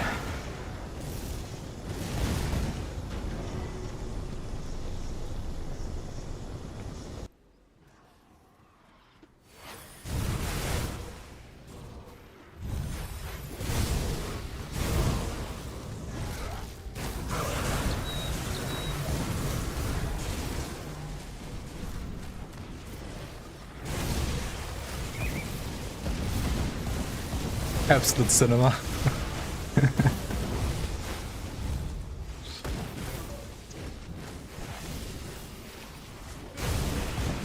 Which TTS is your favorite so far, by the way? And which others should I add? If I should add more. I might have to make them like a little more expensive maybe in the future though? I don't know. Let's see what we have to say. Father Kaiman? Brother. And you can do like all the like Space Marine memes with Father Kaiman, I guess.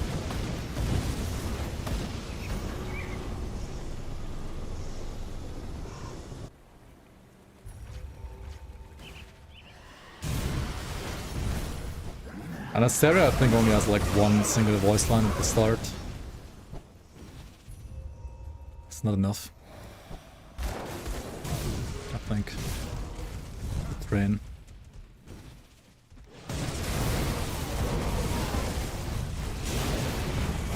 already got the setup for the Gooners, so...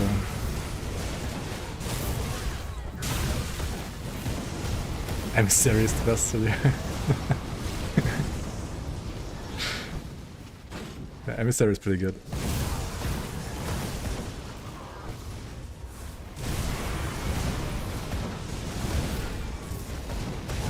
Pew pew pew pew pew pew pew. Oh no, I am sundered.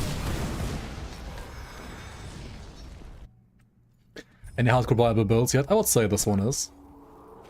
Like, ignore my death I had earlier, where I pulled the entire room just like this. This one seems pretty good for hardcore so far. I mean, you don't do this on hardcore, right? Like, you don't do this.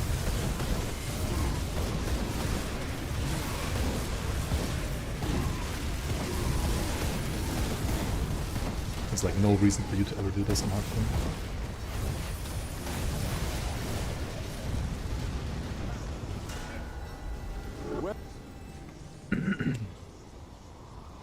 Also the pet builds, or the lightning retail water,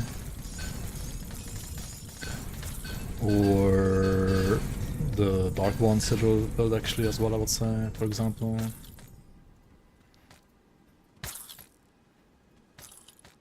I think most of them, if you just like spec them a little bit tankier, should be hardcore viable. Great for hardcore. I think can be also many of them.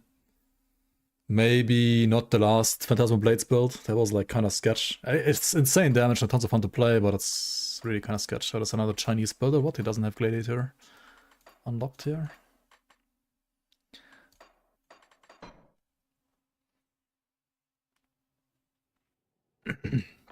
Yeah, you don't need 30k HP for hardcore. You just need to not get hit. And yeah, I mean, like some tankier, like greens here and there maybe, or like some... There's like lots of room to tweak all of these builds. HP is a pretty good layer now, yes, but like...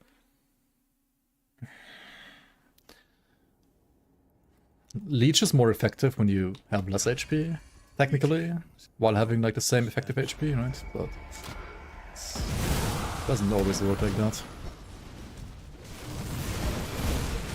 Against one-shots, yeah, like HP is the best right now, for sure. I will enjoy crushing. And this bit has 11% Physilis and 2.6k armor and feels a lot tankier than the other build. Simply because it has like more absorption going on. Like Witch Hunter has like percent absorbed from exclusive, I guess. But otherwise, not as much absorption as like say HD Breaker with like... Blast Shield is such a giga chat skill. Like Blast Shield is so good in hardcore, it's insanely good.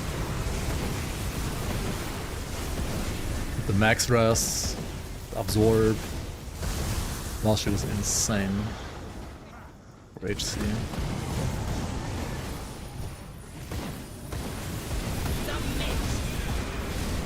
Which is why I also need to like keep an eye on your Blast Shield buff, right? Like once it fades, you need to disengage, and I think that's what I didn't do last time when I died one time in SR earlier. I mean, I also played it like a total idiot, but like movement-wise, dodge-wise and so on. But I think it was also because I didn't disengage when Bashi was down, which is something you definitely always have to do in hardcore. I guess no reason to not do it.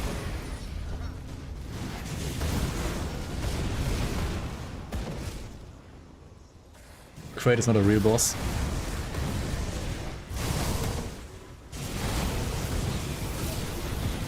I mean, it's a boss. I don't know. If you refuse to acknowledge content that the game has, then the game has even less content.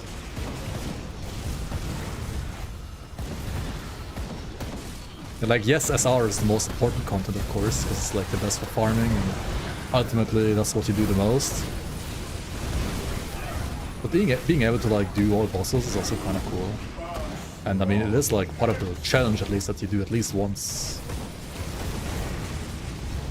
So it is still interesting for people, I think. Even though it's not like necessarily interesting for people that have like 10k hours in the game. Unless you're playing the leagues. The community seasons.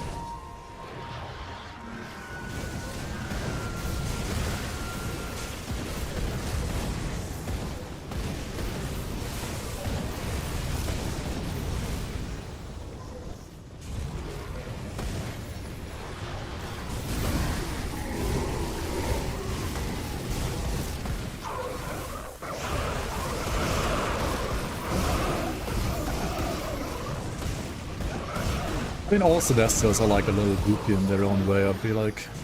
Great, of course, is the goofiest out of all of them.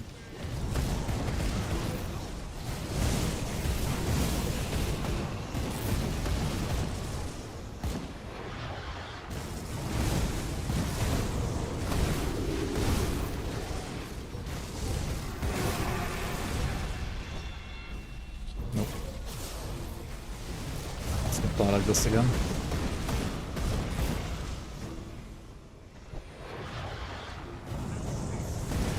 Daddy, kind of.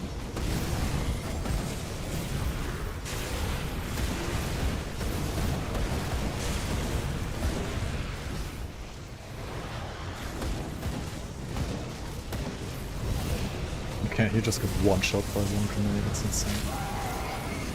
Like, the damage on this is really busted, not gonna lie.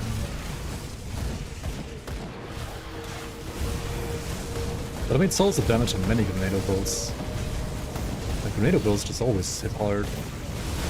This one is, I guess, just also very tanky while hitting like a max shield nuke.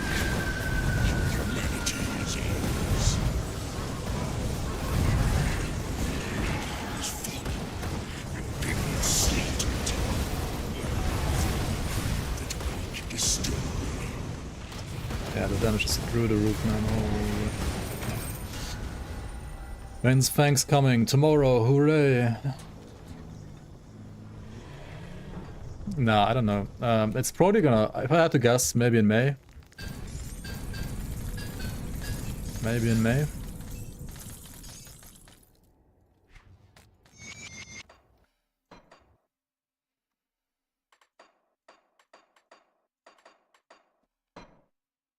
I can't wait anymore. Dude, same. My name is Patrick Bateman. I am 26 years old. I live in the American Garden buildings on West 81st Street. On the 11th floor, Tom Cruise lives in the penthouse.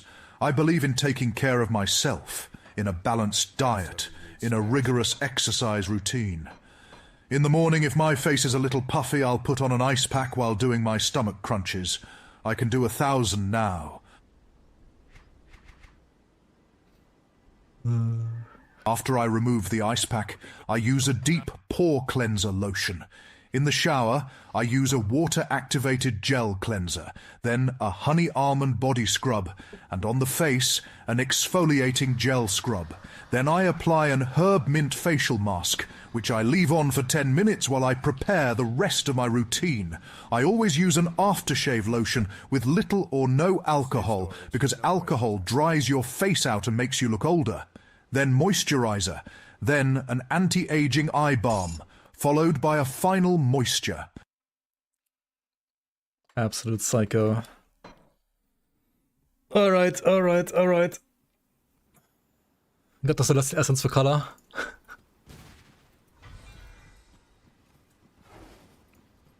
I'll keep your stash safe. I'll hold on to that for you. One is enough, right? Because we just killed her.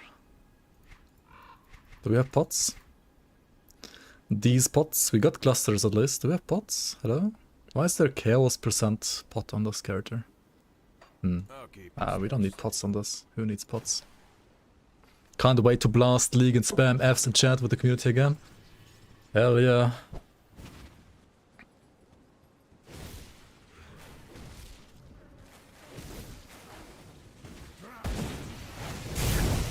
I'm not doing Bourbon clones or Lokar or even Mugdogan on these builds because They are way easier than the others.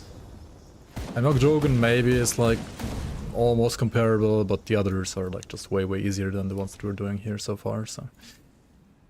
okay, maybe like use the energy pot. Let's go. So if the build can like do color and create and so on, then he can obviously also do low color. Right? The Leech on this might not be the best though.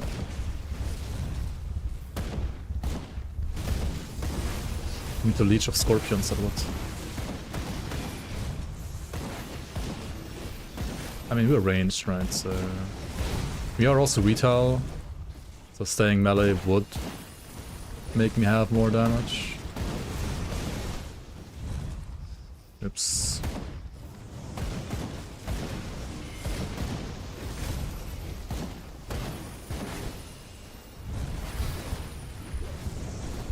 Yikes.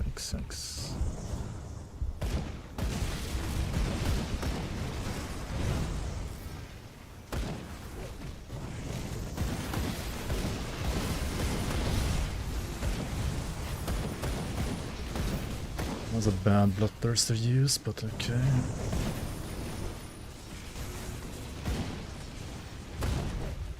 Also my blood goes down.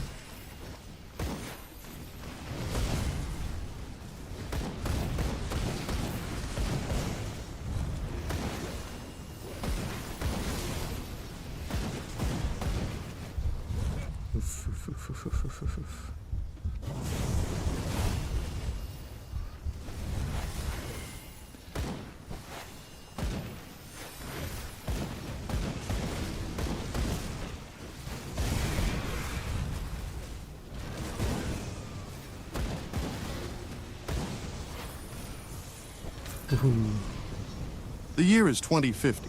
Diablo 4 is about to release its 100th season. Mr. Blizzard Executive is about to pitch his new ideas. What could there be in store? One small change might cause a crash, but I've got a plan to make some cash. Remember Mythic Legendary Season 5? We'll do it again with a new disguise. This little thing will bring the hype. A brand new motherfucking item type. A mythic, supreme, celestial, magnificent, glorious, ancient, elevated, grand, demonic, primal, pristine, venerated, colossal, fucking ledge. D4 bad, D4 dogshit radio? Classic. Alright, I kinda like the Ravager fight way more, not gonna lie. And Kala is just... It's like you're fighting the environment more than herself because of the sounds. Such a bullshit fight.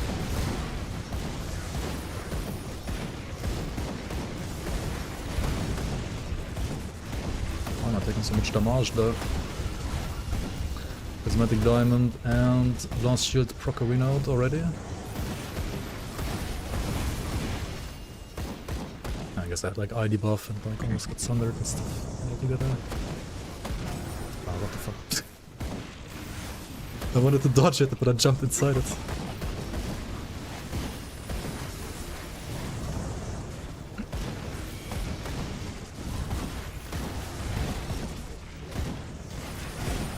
Leech on this build is also not the best, right? It's like the one big problem, I would say, if I had to like pinpoint a problem on this build.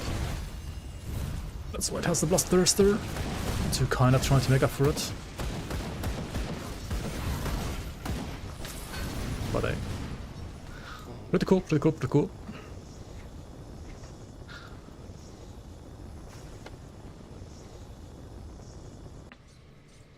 Alandra. Lake of Kalagaja, huh?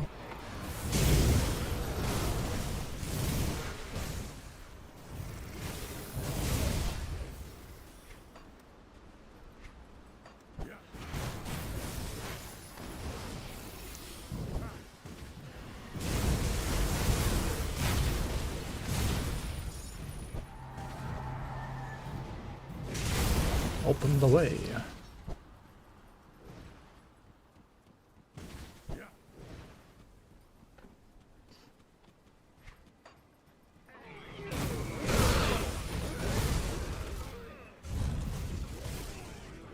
Dude, this build has actually decent regen.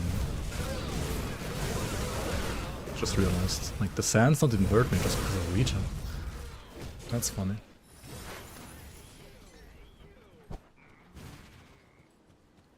Anyway, those compared to like the Pet Blades builds earlier, 5 billion times more tanky. Holy shit, feels so much better for a like hardcore environment.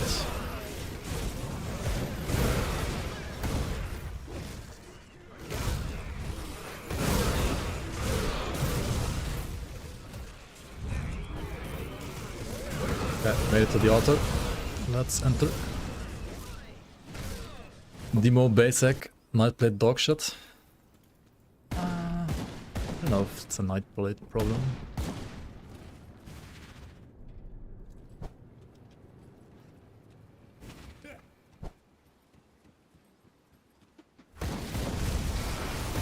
By the way, what happened to Krait's map here? Like what happened to the map here? Huh? Do you see this? Was it always like this? I don't think it was always like this. You see this? And like... shit, I can't see because of the thermite mines. What the hell is happening here?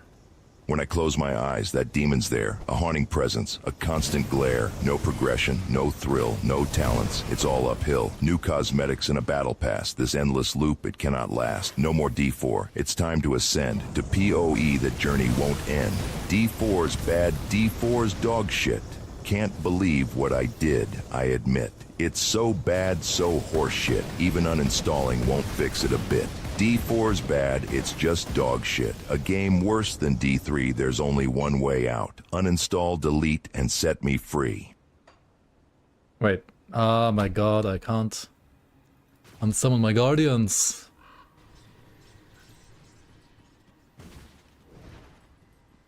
Well, you can, but like in a different way. What troubles you? Stay strong.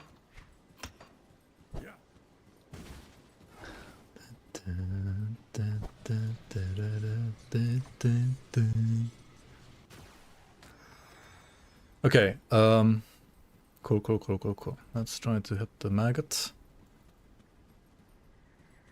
Search the maggot, eliminate the maggot. Target acquired. Where is it?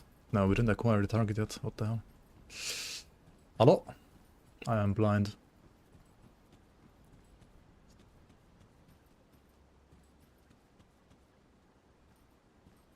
Okay, here it is. So like... What? So like that? Oh shit. Hell no.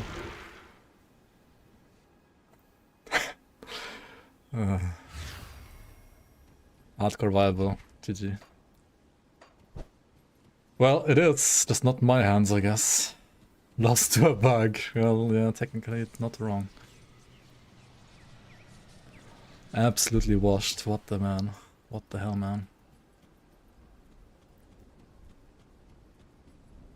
Are they still aggroed? They're still aggroed, right? At least the ones over here. No, they're not. That's very lenient for subscore.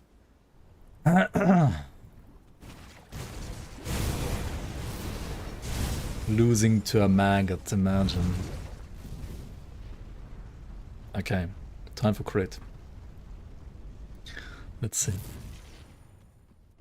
We dodge the first nerf does and just like throw grenades in its face, right?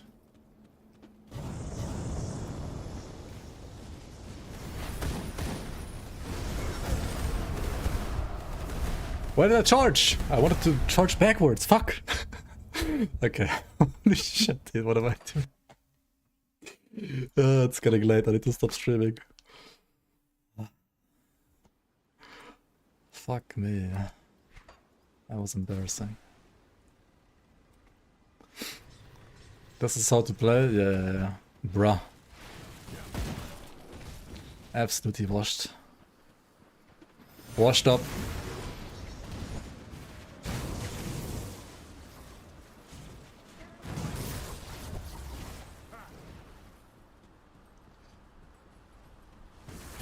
Bruh, indeed.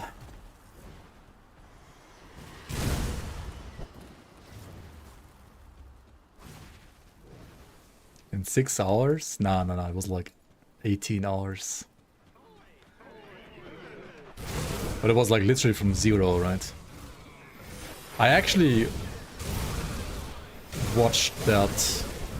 I watched the video I made in April 2024, right? I used to make like rip clip / highlight videos for like April 1st every year, except last year. And I watched the one from 2024 like recently, a couple days ago for some reason, and holy shit. Those were such good streams. So many good moments. And like competitive too, like even the Death and LE release, right? Where I was like top 3 or 5 on the ladder when I died. Something like that. Or like actually competitive, you know? What the hell?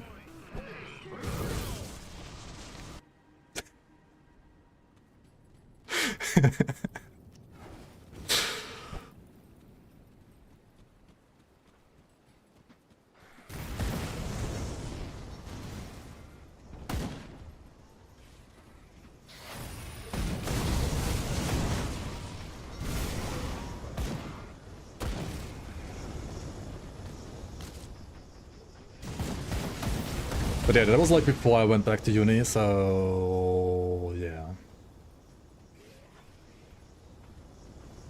I had some more time. Stream uptime 333. Olge streaming 2 days in a row. Olge, see you next year, guys. Olge. What? Ah, shit, because I clicked the corpse. Right, I forgot. That's the thing. I can just genocide the maggots.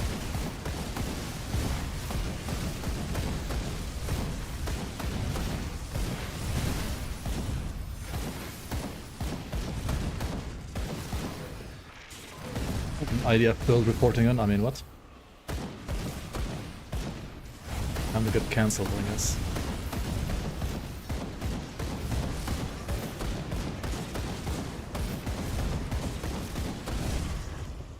Okay.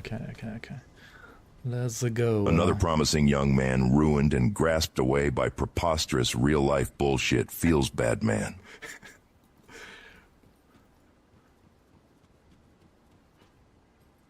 Dude, the job market right now is so fucking terrible, right? Like, if I finish my studies and I can't get a proper job, I'll be back and just say like, guys, I tried real life, it wasn't for me.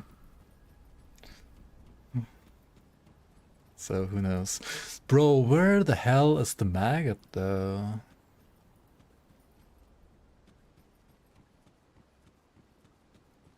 Why? What? How is it here?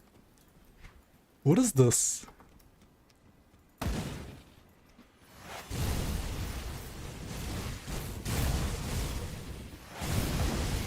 Fuck off, nuggets. Fuck off. Don't sit there, just fuck off. Oh.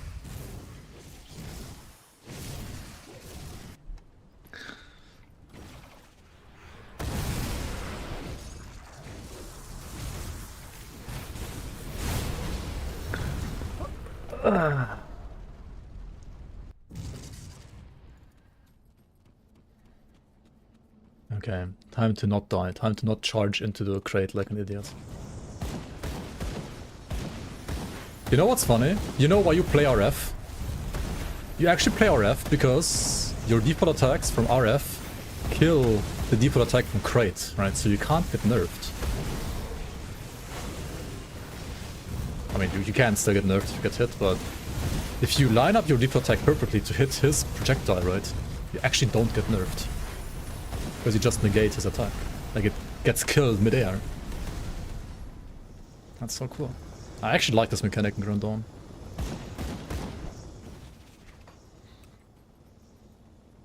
I did it 0 times? What do you mean? I did it like 5 times at the start. Then I didn't, but at the start I did. Otherwise I would have gotten nerfed like way earlier already, and this would have taken way longer. Okay, so honestly, this build I would deem hardcore viable. I was just like an idiot, like I was just playing like an absolute idiot. I'm like too tired right now to keep streaming and playing more builds. But this build I very much like a lot. It is a demolitionist, which is one of my favorite classes. It has grenades, which are like one of my favorite skills. It's retaliation. Yeah, it's retail, I guess, but anyway, cool build. Cool build. This build is the rank 5 on the list. Hellborn Shibreaker by Banana Peel. Links down below. Thanks for watching.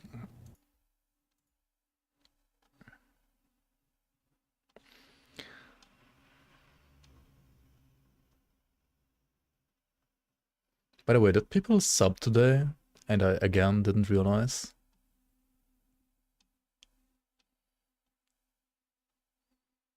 Fuck. Aha, Bobota subscribed with Prime 2 hours ago. Thank you so much. Fromage was here.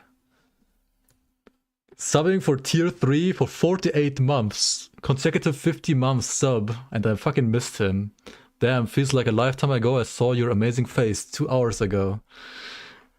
Migok 3 hours ago. Madly our Lord and Savior. Thanks so much for the Prime. Dude, I tested this before the stream because like last stream it wasn't working either. What the hell? And I thought it was working. Like how are you guys hear it, right? You guys hear the announcements, but I don't. Why the hell do I not hear them?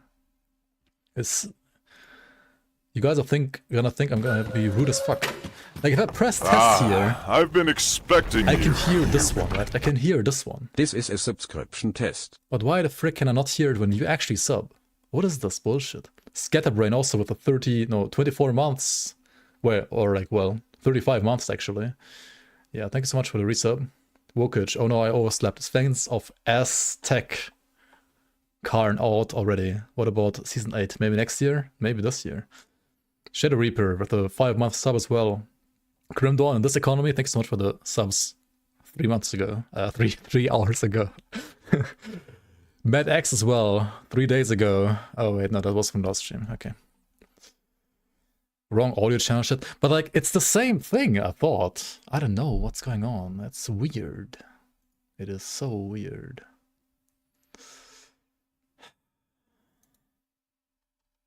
Pretending now so somebody has to sub again.